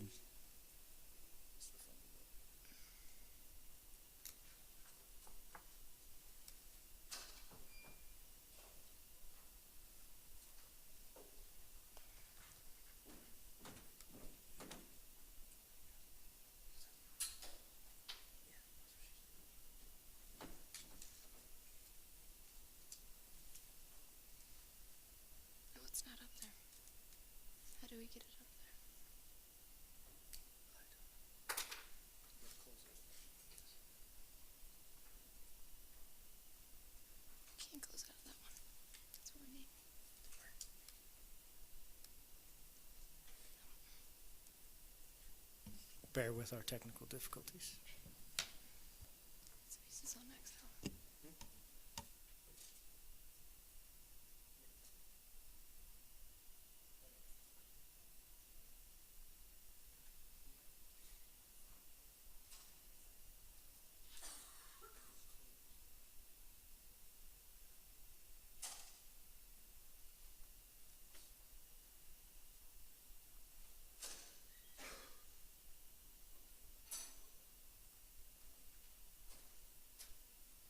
Success.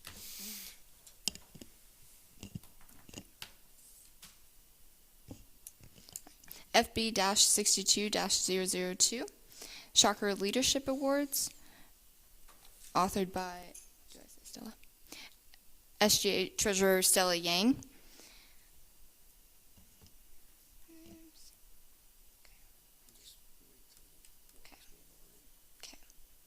All right, Student Veterans Organization requested $1,000, recommended $1,000. Alpha Phi Alpha for Small Organization Award requested $500, recommended $500.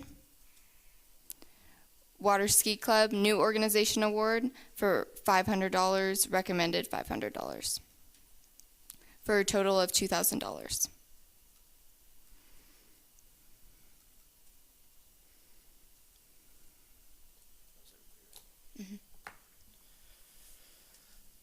As Stella's not here, I can speak a little bit about that. This was a funding bill that was kind of left on the back end.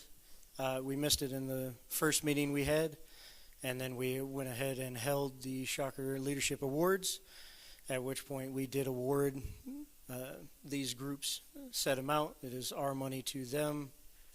I don't think I'm forgetting anything, am I, Gabe? No, just for clarification, in the last session, one of the last things Stella did was submitted a request for SGA to sponsor the 3 Student Organization Awards from Shocker Leadership Awards, so the Large, Small, and New Organization of the Year, and then we transitioned into the 60-second session and never actually approved the funding for it. So truly this bill is a formality to pass the dollar amount, since it extended or exceeded the $500 limit for us to do it without approval. So that's it, just us approving the thing that we forgot to do at that one meeting in the spring.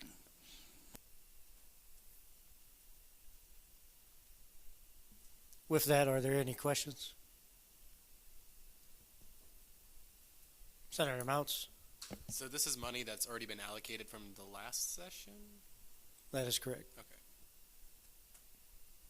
Any other questions?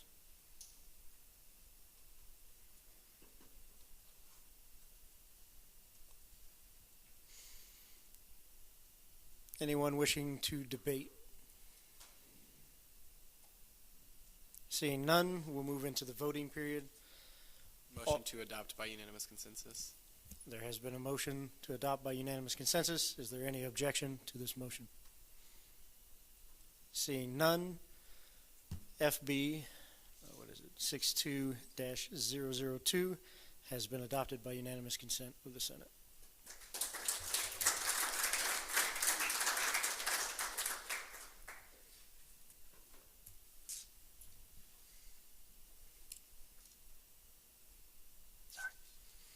Moving into item B, the interim chief shall read.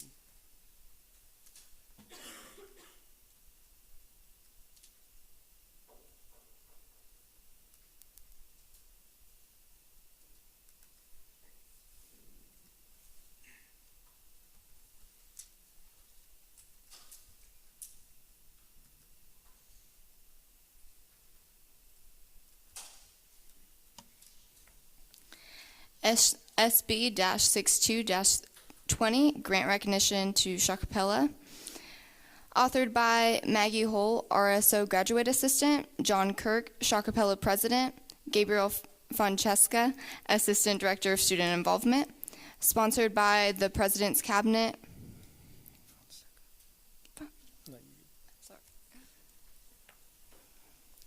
Action first to be enacted by the Student Senate that 1, grant the recognition of Shakapella, which states its purpose to share the tradition of competitive collegiate a cappella music with the community and provide an open-minded environment for creativity and expression for students in all areas of study. Therefore, after completing the recognition process as set by the RSO Handbook and SGA bylaws, and upon recommendation from the Assistant Director of Student Involvement, we hereby recommend recognition of the Shakapella. Does the author wish to speak to this bill? I yield my time to John Kirk, Shakapella President. Is this individual here? Please approach the podium.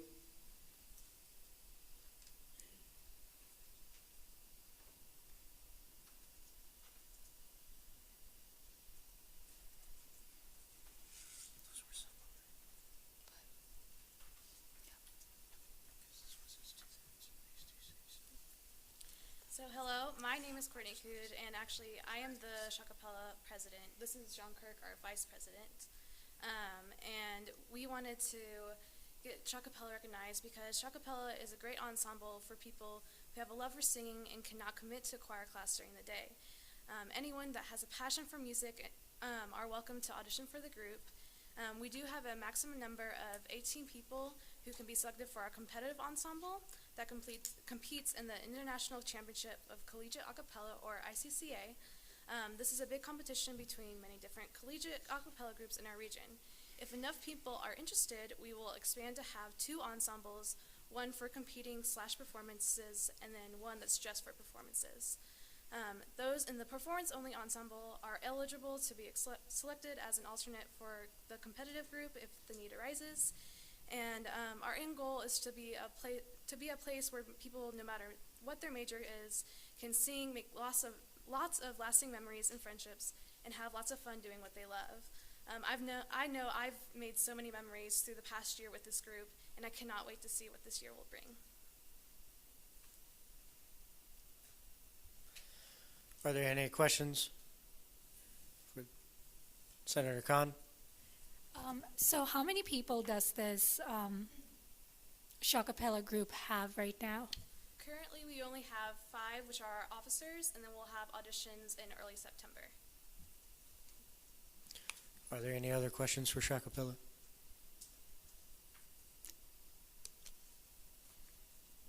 Seeing none, thank you. You may be seated. We'll move into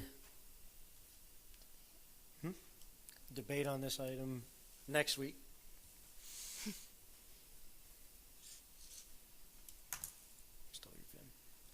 That brings us to item C. The interim chief shall read.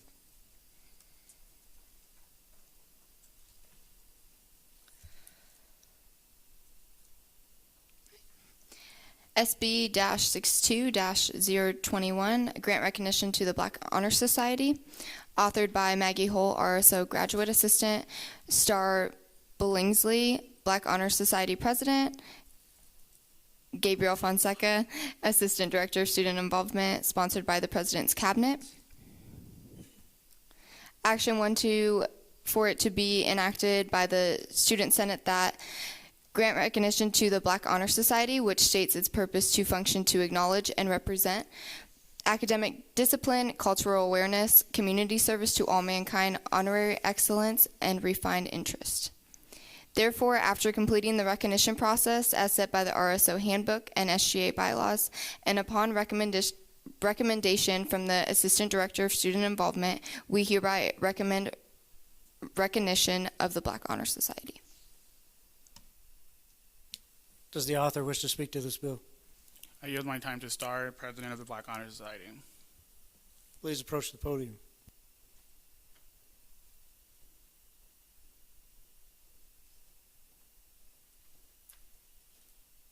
Hey guys, my name is Star, co-founder and president of Black Academic Honor Society, which is an organization that was previously stated, with our mission statement being to acknowledge and represent academic discipline, cultural awareness, community service for all mankind, honoring excellence, and refined interests.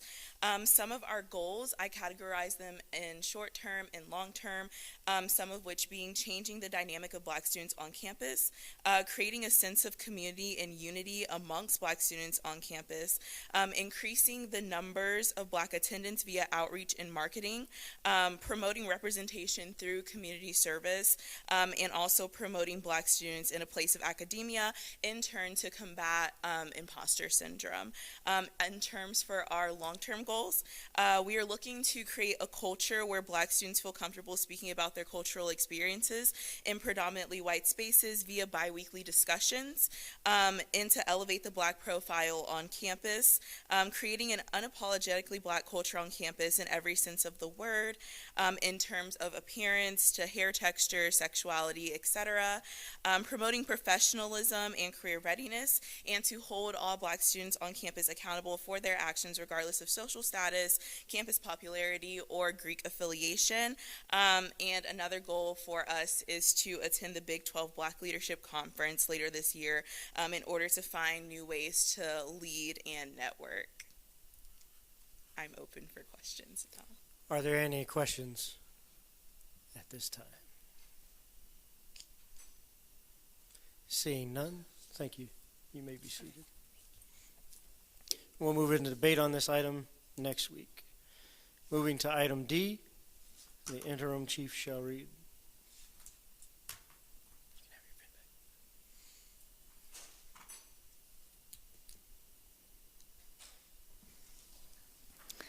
SB-62-022, grant recognition to Pre-Physician Assistant Student Organization, authored by Maggie Hull, RSO Graduate Assistant, Max Karst, Pre-Physician Assistant Student Organization President, sponsored by the President's Cabinet.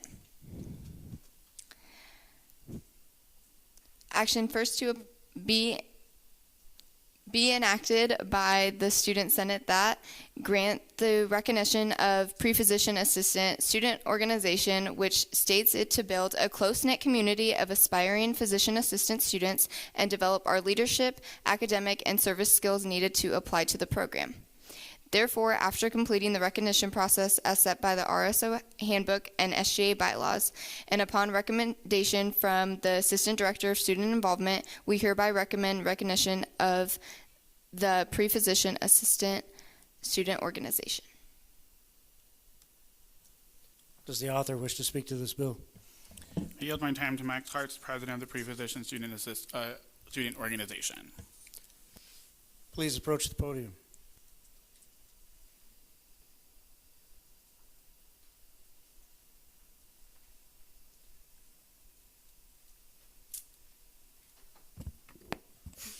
Hello, my name is Max Karst.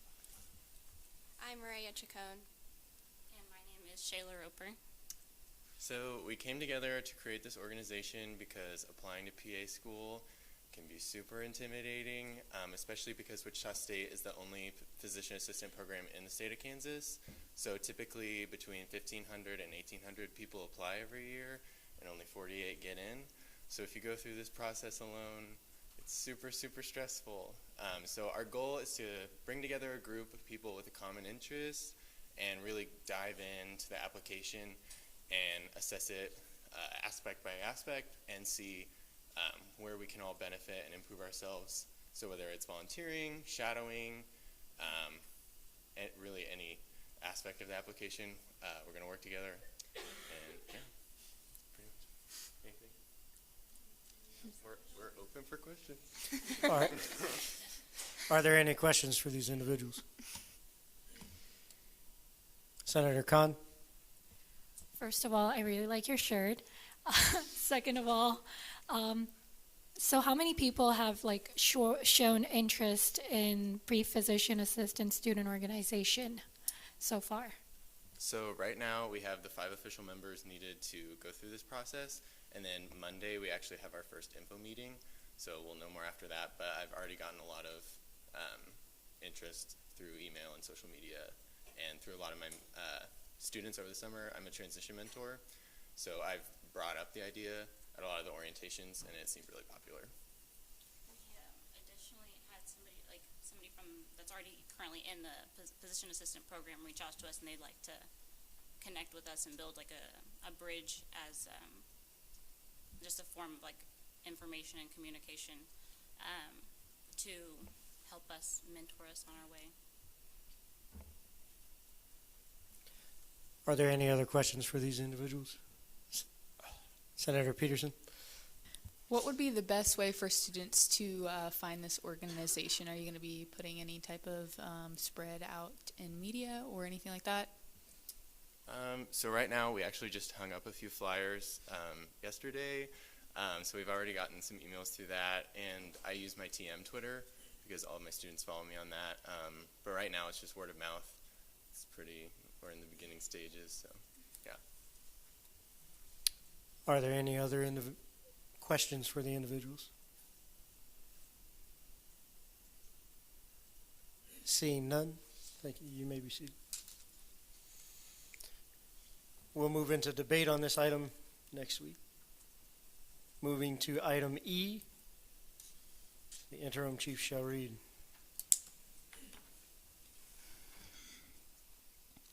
SB-62-023, grant recognition to Sports Management Student Association, authored by Maggie Hull, RSO Graduate Assistant, Zachary Morris, Sports Management Student Association President, sponsored by the President's Cabinet.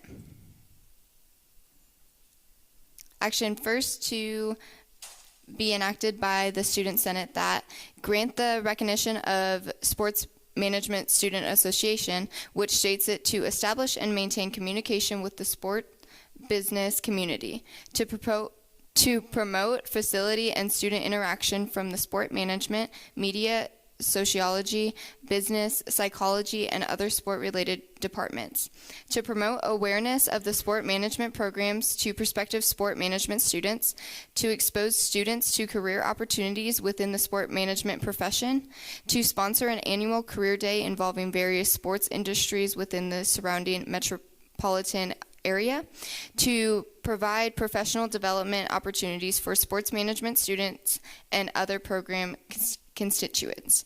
Therefore, after completing the recognition process as set by the RSO Handbook and SGA bylaws, and upon recommendation from the Assistant Director of Student Involvement, we hereby recommend recognition of the Sports Management Student Association. Does the author wish to speak to this bill?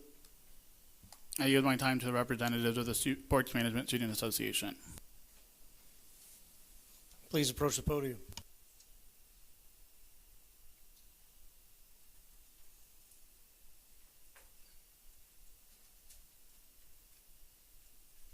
Hi, my name is Zach Morris. I'm the president of SIMSA.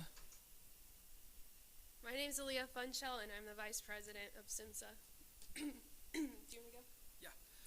So what we're hoping to do with SIMSA is create this family environment within the sport management department.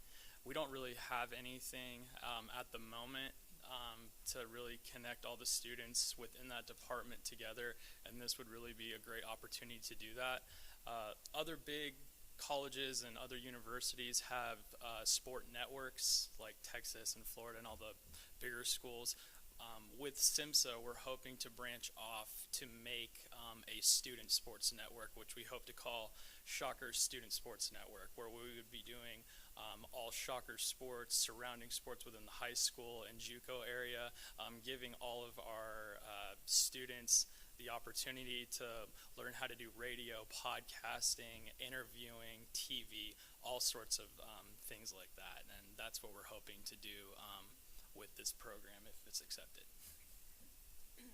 And just for some further clarification so that it might answer some questions for you guys, sport management is in the Department of the College of Applied Studies, and we really value applied learning opportunities that the network can provide.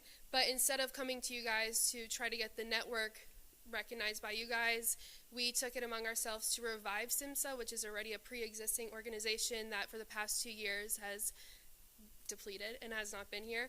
And I know a lot of questions have been about student interests, and by combining SIMSA with also an expansion with the network, we have talked to 4 classes already, and we have about 60 people interested so far, and that's just with the classes. And then on my social media, I've had dozens of people reach out to me saying they're interested in the organization as well.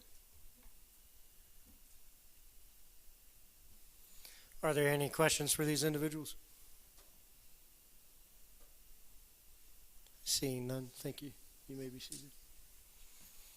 We'll move into debate on this item next week. Moving to item F, interim chief shall read.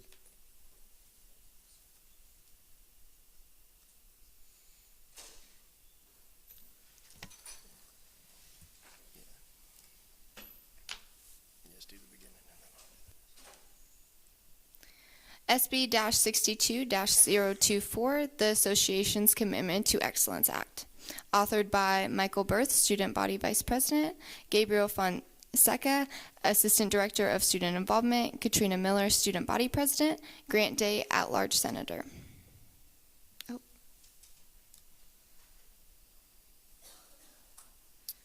That's fine. As the author, I'll go ahead, since this is a slightly lengthy one, I'll go ahead and walk us through each amendment one by one. So the first amendment is to amend Article 2, Section 6 of the Constitution, which is, just making it so you would be validating and submitting your stuff to the association's advisors instead of the managers, because you're guaranteed to always have an advisor, not necessarily always a manager.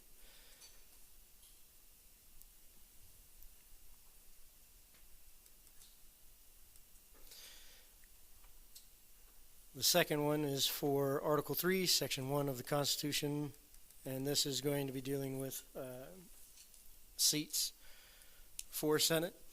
The first one that is noted here would be, right now everybody from the Senate is appointed by the President, and with discussions with the President as well as other members on Cabinet, we felt that the President of the Senate should be the one to appoint those, and so we have noted it thusly here.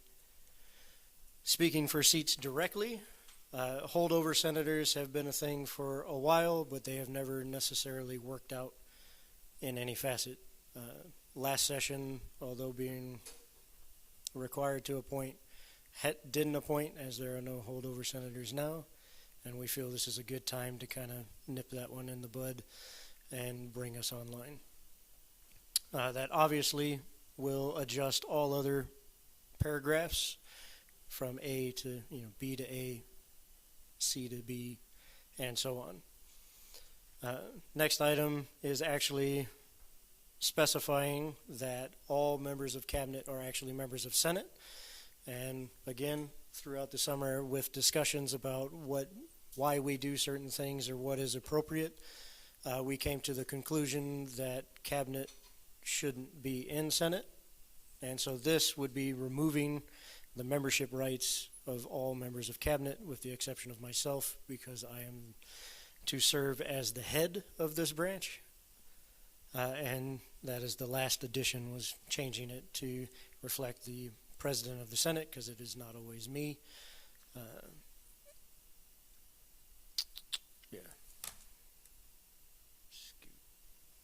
Third Amendment is, again, reflecting for management of the Senate should be left to the head of the Senate instead of the head of the association.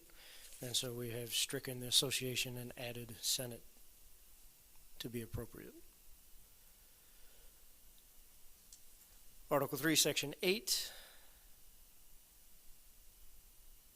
as if we are going to be removing holdovers, this portion of Section 8 needs to be stricken because that is entirely holdover senators. Oop, went too far.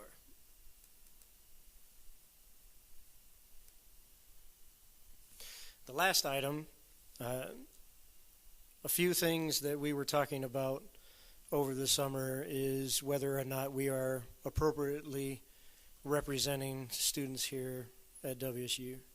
And that has to deal with the number of seats as well as the variety of seats.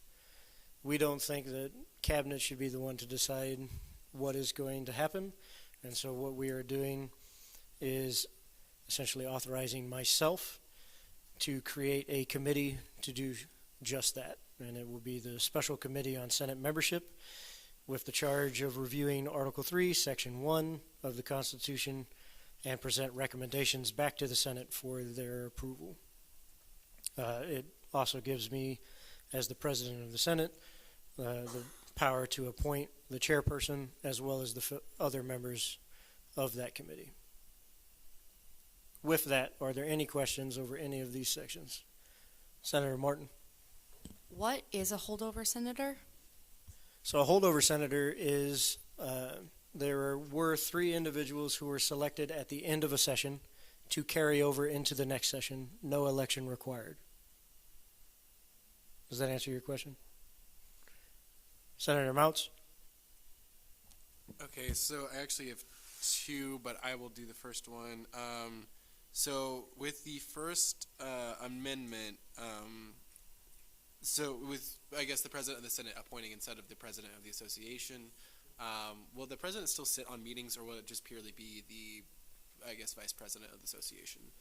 No. So the President will come and give a report from Cabinet, but they will not sit on Senate. They're being removed from Senate. Was that what you were asking? Before we go to your follow-up, is there anyone else with a question? Seeing none, Senator Mounts? Sorry, I just also had one more come up. Could you arguably give the President of the Association veto power in the instance of, say, disagreement with an appointment, or no? So with that, it's just like any other job where I have a boss, and if my boss doesn't approve of what I do, they can strike it. At least that's the way I see it. Am I missing anything, Gabe? So there's a technicality. So yeah, so because nominations are presented as Senate bills, the President of the Association does have the authority to veto anything. So I think as you look at this language, I think the language will state that in Vice President Burt's role as President of the Senate, he would have the authority to, let's say, for example, if Josie would be nominated to be a senator, he would have the authority as President of the Senate to nominate her. The Senate says yes or no. If the Senate says yes, technically, because it's still a Senate bill, it still does require the signature of the student body president, who does still have the authority to veto anything, with the exception of Senate resolutions. So in a technicality, yes. Are there any other questions before we go to your follow-up? Senator Mounts. Okay, I am so sorry. I'm just trying to make sure I understand this bill correctly. So with the Second Amendment, is that basically meaning that cabinet members won't be showing up to Senate anymore, or is that just specifically that there is one specific seat reserved for the President of the Senate? So there is one seat reserved for the President of the Senate, which I myself would serve. The only members of cabinet that would be showing up would be the Chief of Operations to assist in the meeting as the parliamentarian, as assigned through our governing documents. As I mentioned, the President will be coming at the beginning to give a cabinet report, and then the Director of Public Relations still takes minutes for the meeting. But other than that, no cabinet member would be required to show up. They are welcome to sit in the back or off to the side in the galley, but they would play no role. Does that answer your question? Before that, is there any other questions? Senator Mounts, your follow-up?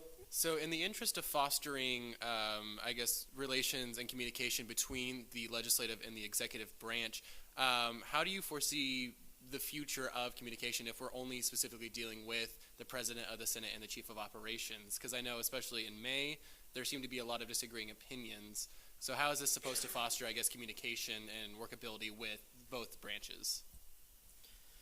So this, with that, great question, thank you. Communication is actually not going to be impacted whatsoever.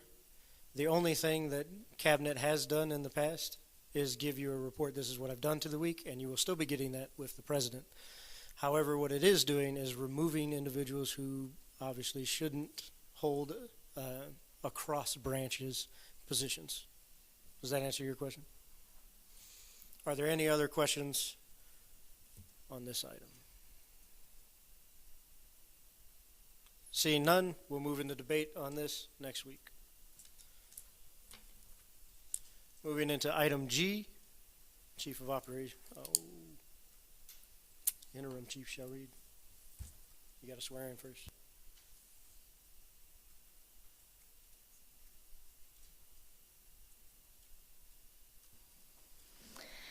SB-62-025, the Accelerating the Internal Mission Act, authored by Michael Burr, Student Body Vice President, Gabriel Fonseca, Assistant Director of Student Involvement, Katrina Miller, Student Body President, Grant Day, At-Large Senator. Action first to be enacted by the Student Senate that 1, amend Article 1, Section 1 of the bylaws to read. This is another long one I can take. So this one's probably the longest one, as it deals a lot with throughout the bylaws. A lot of it is kind of corrections, as you know, the chairperson of the Senate is never referred to as the chairperson. It's always the president of the Senate. It has a specific title, and thus we are making that correction. They do still serve as the chair, so it is appropriate to still refer to it as the chair, but the actual title isn't chairperson. It is president of the Senate. The next one's kind of self-evident with if present, the vice president has a conflict, which means if I'm here, I'm always in conflict. So we are striking if the present from if. It's if I have a conflict, thusly. Not if I'm here, I automatically have a conflict. Again, correcting the title for the rest of that one.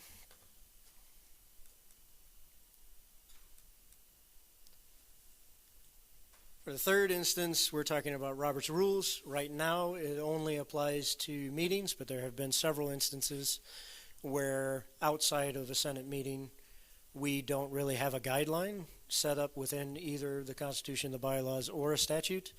And so we're kind of left, fumbling around trying to come up with an idea instead of having a fallback.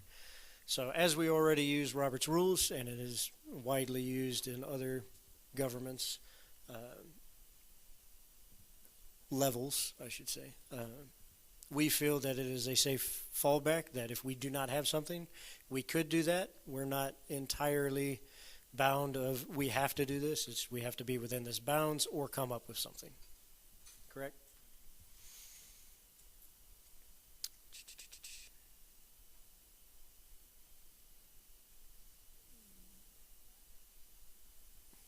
So with requesting legislation be put on the agenda, one of the things that I want to do is change the way in which this happens, which is how we're noting here for such legislation shall be placed on the agenda under new business only after being reported out by the committee it was assigned to or by unanimous consent of the Senate. Now, we'll get to how committing it to an actual committee will go later on in the bill, but essentially there's not a lot of front time in front of things. There was a problem in the previous two sessions that I was involved with of, hey, I got this yesterday and I haven't been able to meet with anybody to figure out how my constituents feel or talk to any university officials to figure out whether this is appropriate or not. So by committing it to a committee, it actually gives you a whole week because I will do an announcement of this legislation shall be committed to X committee during a meeting, and that committee won't be able to present it to the floor until the following meeting. So you will be aware of every piece of legislation a week ahead of time.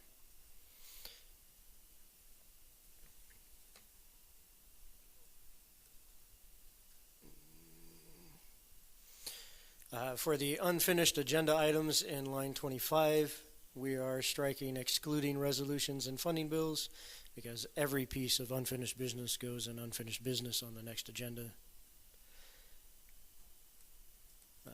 For line 27, the Vice President may, with the approval of the President, call one or more pieces to an email vote. And on until the end of this section, I do believe it's all talking about email voting. And we did have a lengthy discussion about COMA and CORA and how email voting violates it, and we don't wish to violate COMA and CORA, so we are striking email voting in its entirety.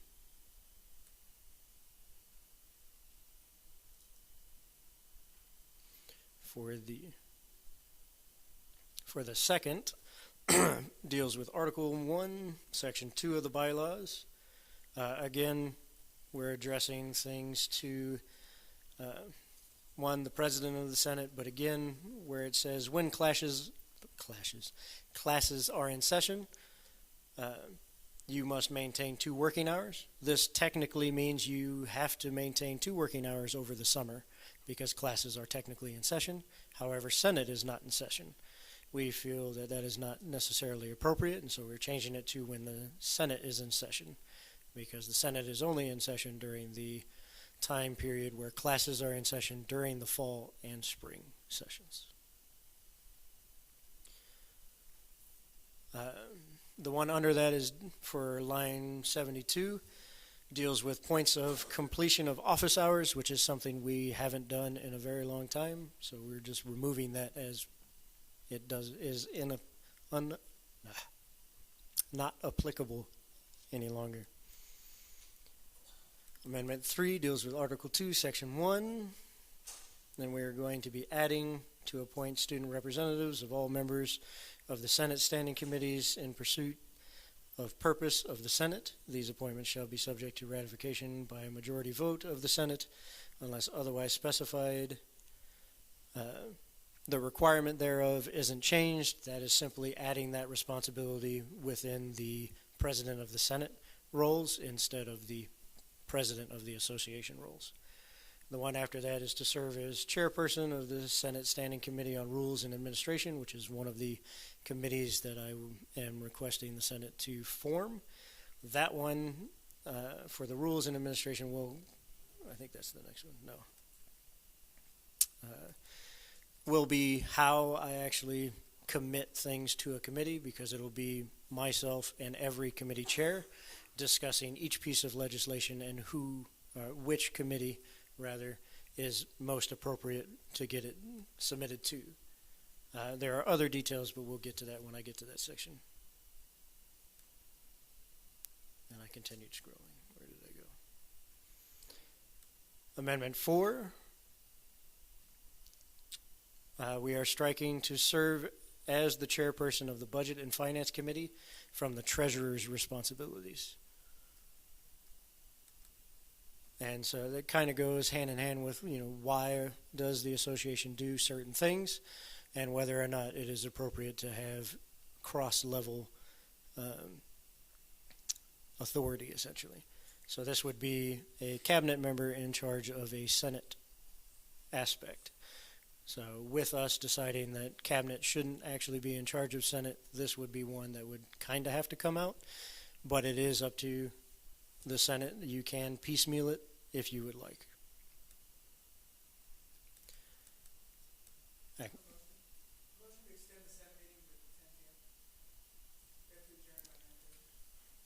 We have to adjourn by 9:30.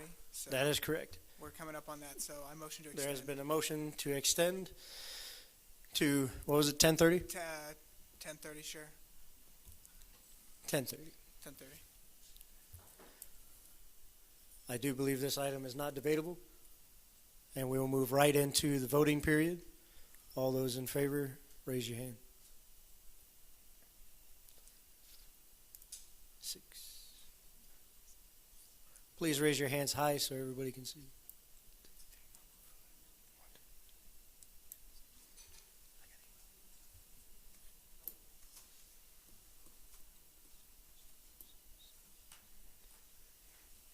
It's a 2/3 vote. That it is. All opposed?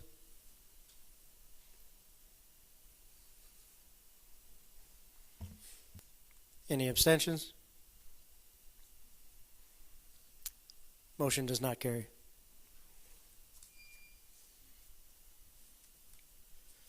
With that, I will try to speed things up and not talk as slow as I normally do. So forgive me if I do miss something with that.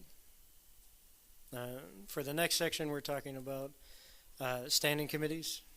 So each standing committee shall consider legislation referred to the committee.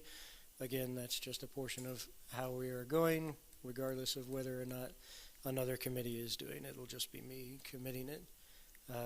Actions that they can hold are there for you until the committee thusly reports out. You're going to hold on to it and debate whether or not the committee wants to amend it, or whether it should just be denied. Now, you would still be bound within the rights for not disapproving simply because you disagree with it, but because it's something we can't move forward with.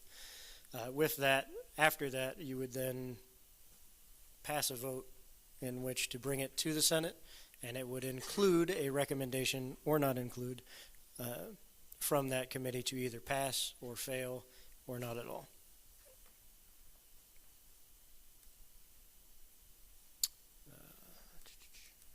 So stopping at the Rules and Administration Committee, it shall be responsible for assigning the association's legislation to one of the standing committees of the Senate, as I've mentioned.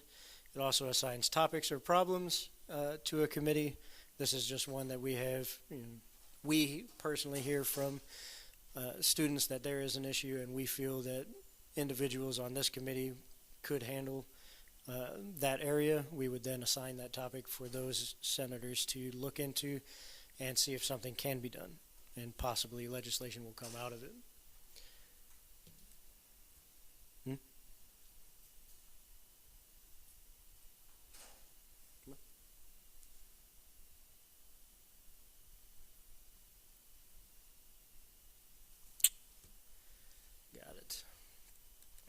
Second committee that we're going to talk about is the Ways and Means Committee, which is just going to be like an oversight of the association and the ways in which it does things.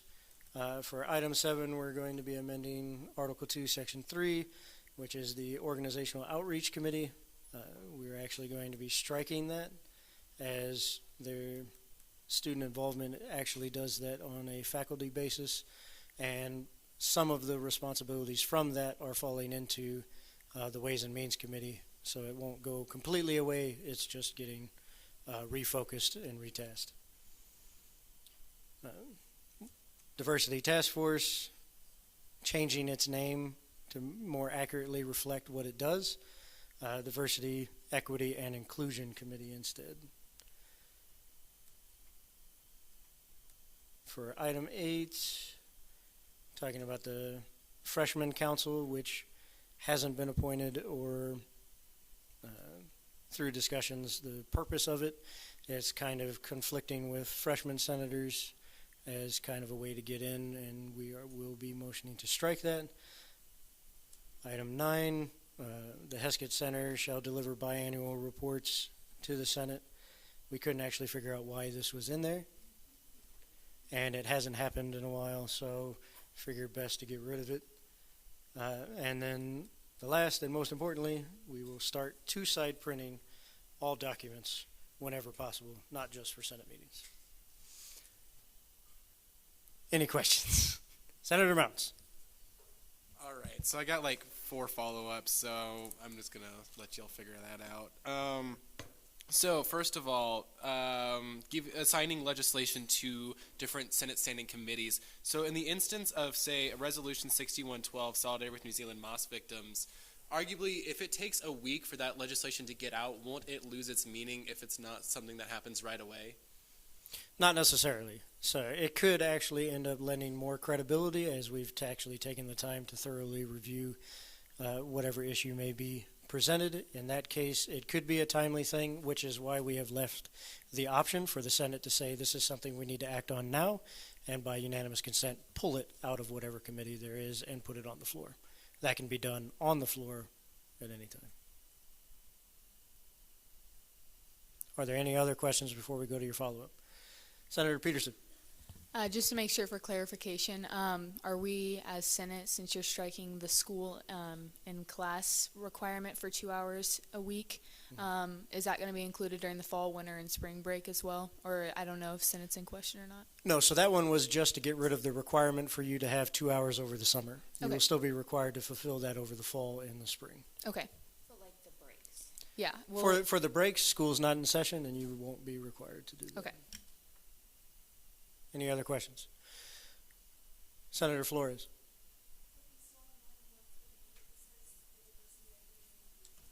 Can you Could you please use the microphone? Yeah. So on line 138, it says that we would be changing the name from the Diversity Task Force to the Diversity, Equity, and Inclusion Committee. There aren't any commas in there, and I just thought that maybe that should be something to question whether we would be adding those in there or not. That is a grammatical change, and we can make that without an amendment. Are there any other questions? Senator Khan. I have a motion to extend the time to 9:45 so that we can at least finish up the questions and the next reading that we have. With that, we'll move directly into the voting period. All those in favor?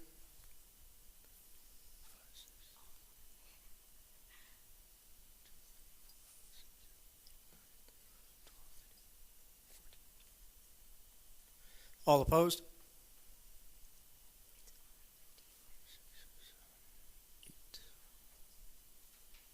Motion carries. New time to adjourn is 9:45, correct? Thank you. With that, are there any other questions? Senator D.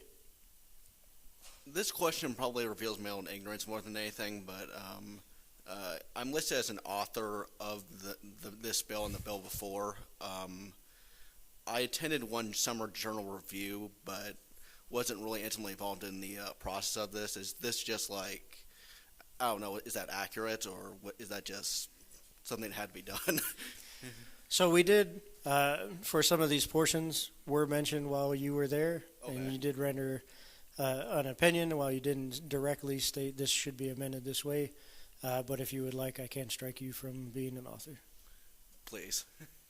No problem. Are there any other questions? Senator Mounts. So it might just be because I basically been skimming the AIM Act, but are there going to be more bylaws put in place for the Rules and Administration Committee, and how that will work, or is those the ones listed in this bill, all the ones that are going to be in the bylaws? So the ones listed in this bill would be the ones put into place, and they are relatively the same as any other standing committee that we have as far as number and focus. Before your follow-up, are there any other questions? Senator Mounts. Okay, so I know with standing committees, so chairs specifically are in a paid position, so because, is it the Vice President of the Senate that will be chairing that committee? There is no Vice President of the Senate. There is a President of the Senate, which is myself, and that individual will be serving as the chair. So with the follow-up. So are there any other questions before we move to your follow-up? Seeing none, Senator Mounts. So does that mean we don't have to worry about allocating funding for the chair of that committee? That is correct. Okay. Are there any other questions? Seeing none, we will move into debate on this item next week. Moving into item H. Interim Chief of shall read.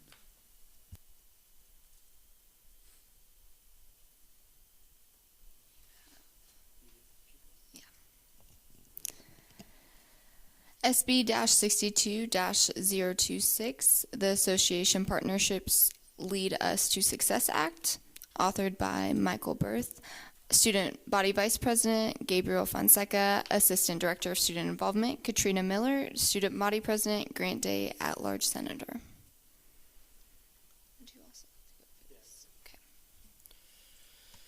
All right, another lengthy one and not a whole lot of time, so I'll be keeping it to more general stuff instead of going into line by line. So Statute 3, same as our Constitution one, is just adjusting who you're submitting things to and accountable for paperwork-wise, being the office instead of the manager. Same with item 2, item 3, item 4. The reception by the association's president of vice president of an appeal may be made. Oh, yeah, I remember this one. So this one essentially grants the power for the president of the association to overturn any decision from the Supreme Court, which shouldn't be happening. So we're striking it so that the Supreme Court's final judgment is the final judgment.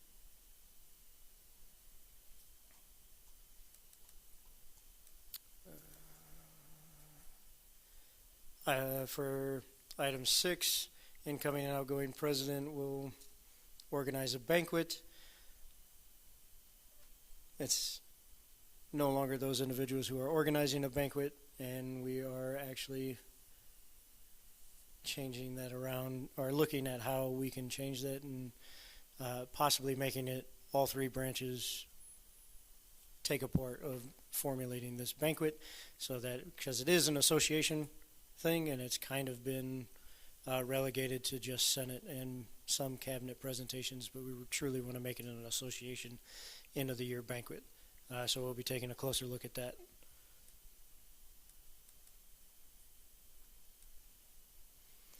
For statute 008 deals with the student advocate, and there's some confusion as well about time frames for individuals and when they may or may not be applicable. So just rewording some of the language to make it a little more clear and identifying those time frames. Statute 23 is just adjusting to more appropriately reflect the individual's responsibilities for the chief of operations.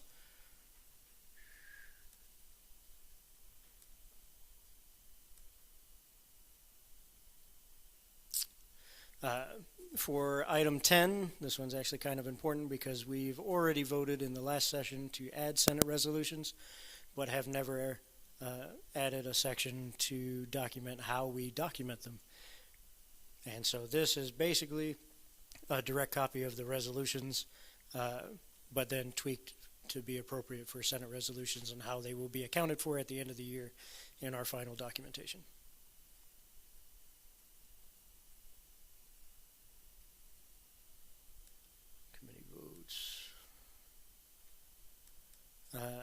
Some of these deal with if you're removing the treasurer as the chair, it affects other sections, and so it's just making those reflect.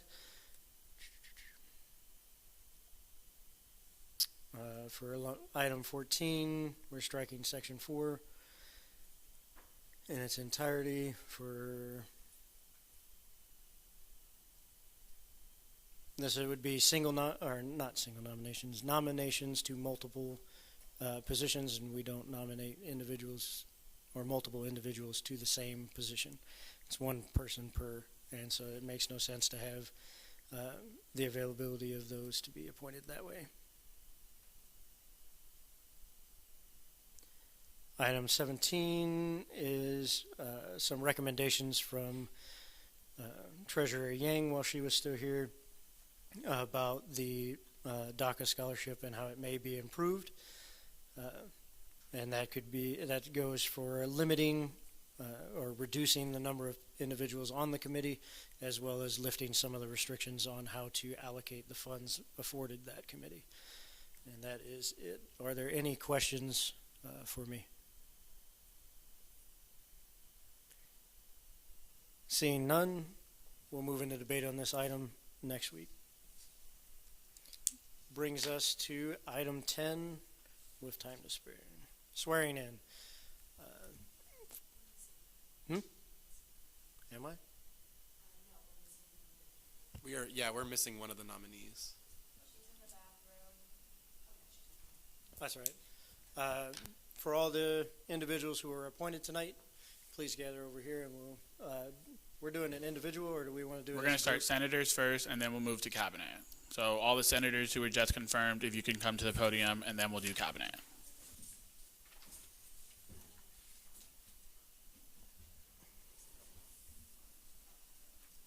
How we doing? All right, so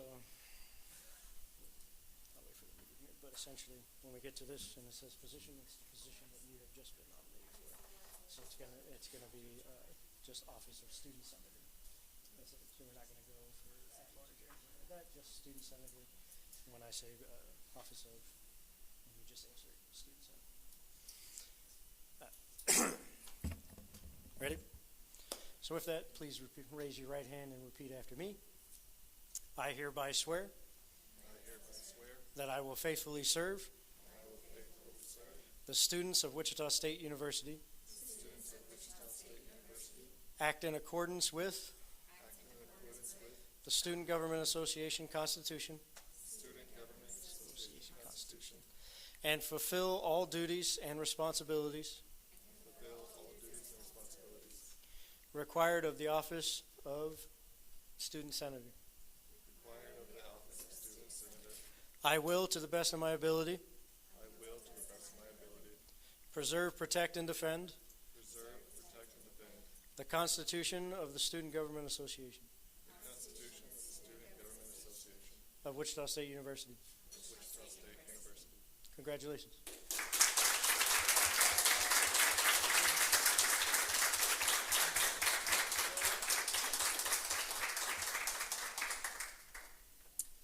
All the cabinet members that were appointed, please approach the podium.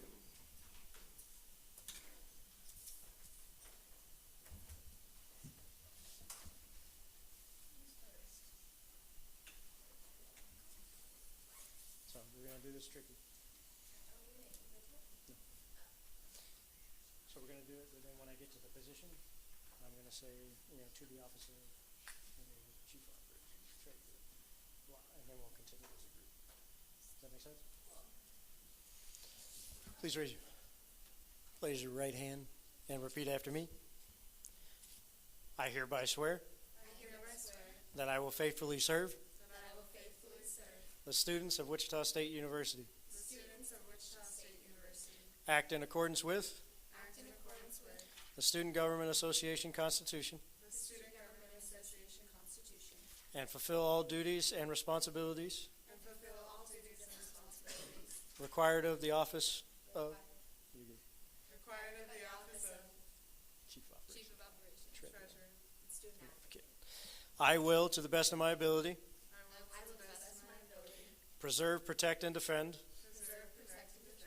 the Constitution of the Student Government Association of Wichita State University. Congratulations.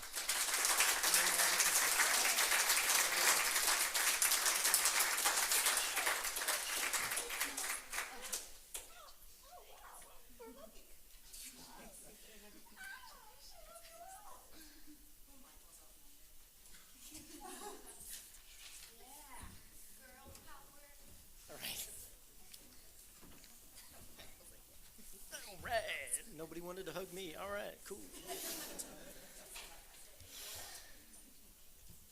All right, where was I? Stealing my paper back. That brings us into item 11, remarks and announcements. Does anyone have a remark or announcement they would like to make at this time? Senator Mounts. So I would like to remind senators that we have been elected and we have been appointed to serve the student body of Wichita State University. And so I highly recommend next time we do need to extend a meeting. It is our job to represent those students. And so if you do have an 8 a.m. next morning, that sucks, but this is part of your job. And so I highly recommend that we do extend the meeting. That way we can get our jobs done. Are there any other remarks and announcements? Senator Gibson. It's more of a question. I was just wondering if Senate hours are due tonight, or do they start next week? So with classes just recently starting, I will give some leniency on the amount of hours, but you will be required to submit what you have completed up until now, so Monday to now, by 11:59 tonight. Senator Martin. Announcement. Everybody should come next week. I'm bringing my chinchilla. Are there any other remarks and announcements? Senator Mounts. Does everyone know how to do Senate hours? Raise your hand if you don't. Maybe we should teach senators. Go how to do funny. Senate It's hours. everybody that hasn't done their new senator training.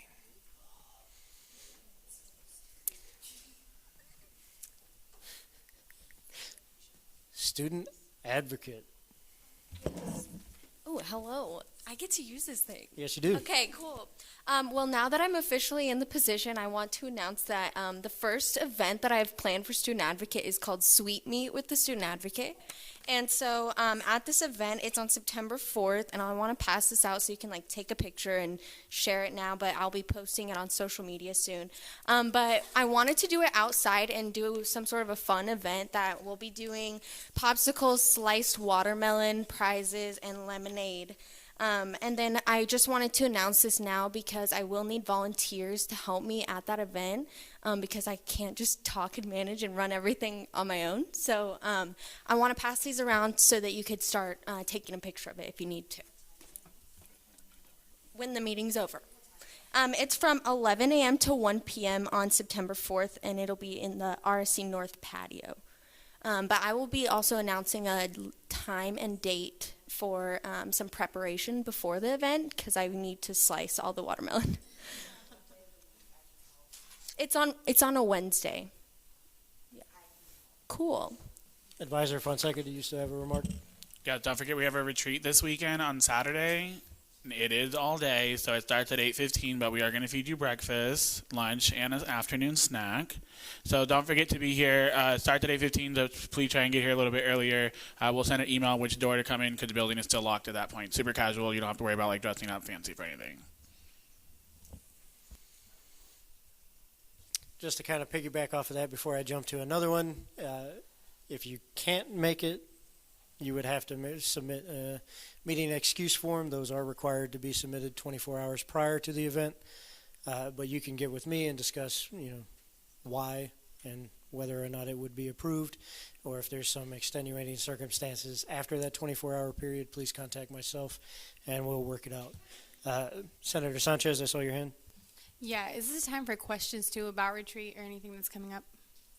You can talk to me after. Okay. Any other remarks?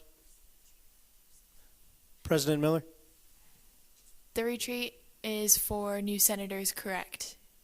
Am I right on that? It's for all Senate. Yeah, so for those of you who were just, Yes. appointed, all that, you need to be there as well. Who were just appointed. Senator Mounts. Do we have a mass communication form yet decided or no? That would be the Facebook group that you are all a part of for the 60 second. Okay. 60 second. Piggybacking off of that, so we are not doing a chat because of things with Coma and Cora, so it's just the Facebook page and email, so please keep on top of both of those.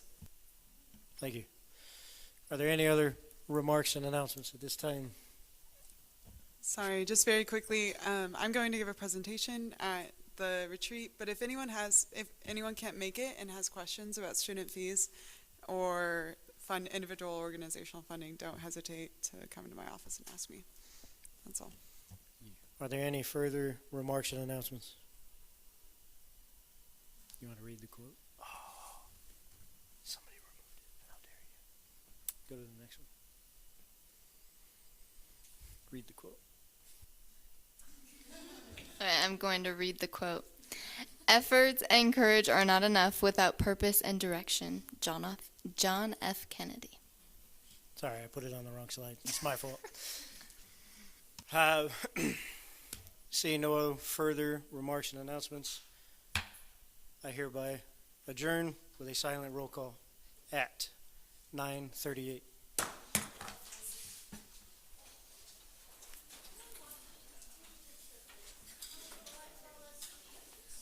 Sorry, I stumbled on that.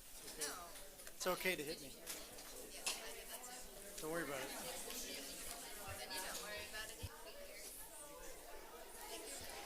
All senators who weren't appointed to a committee, please come see me.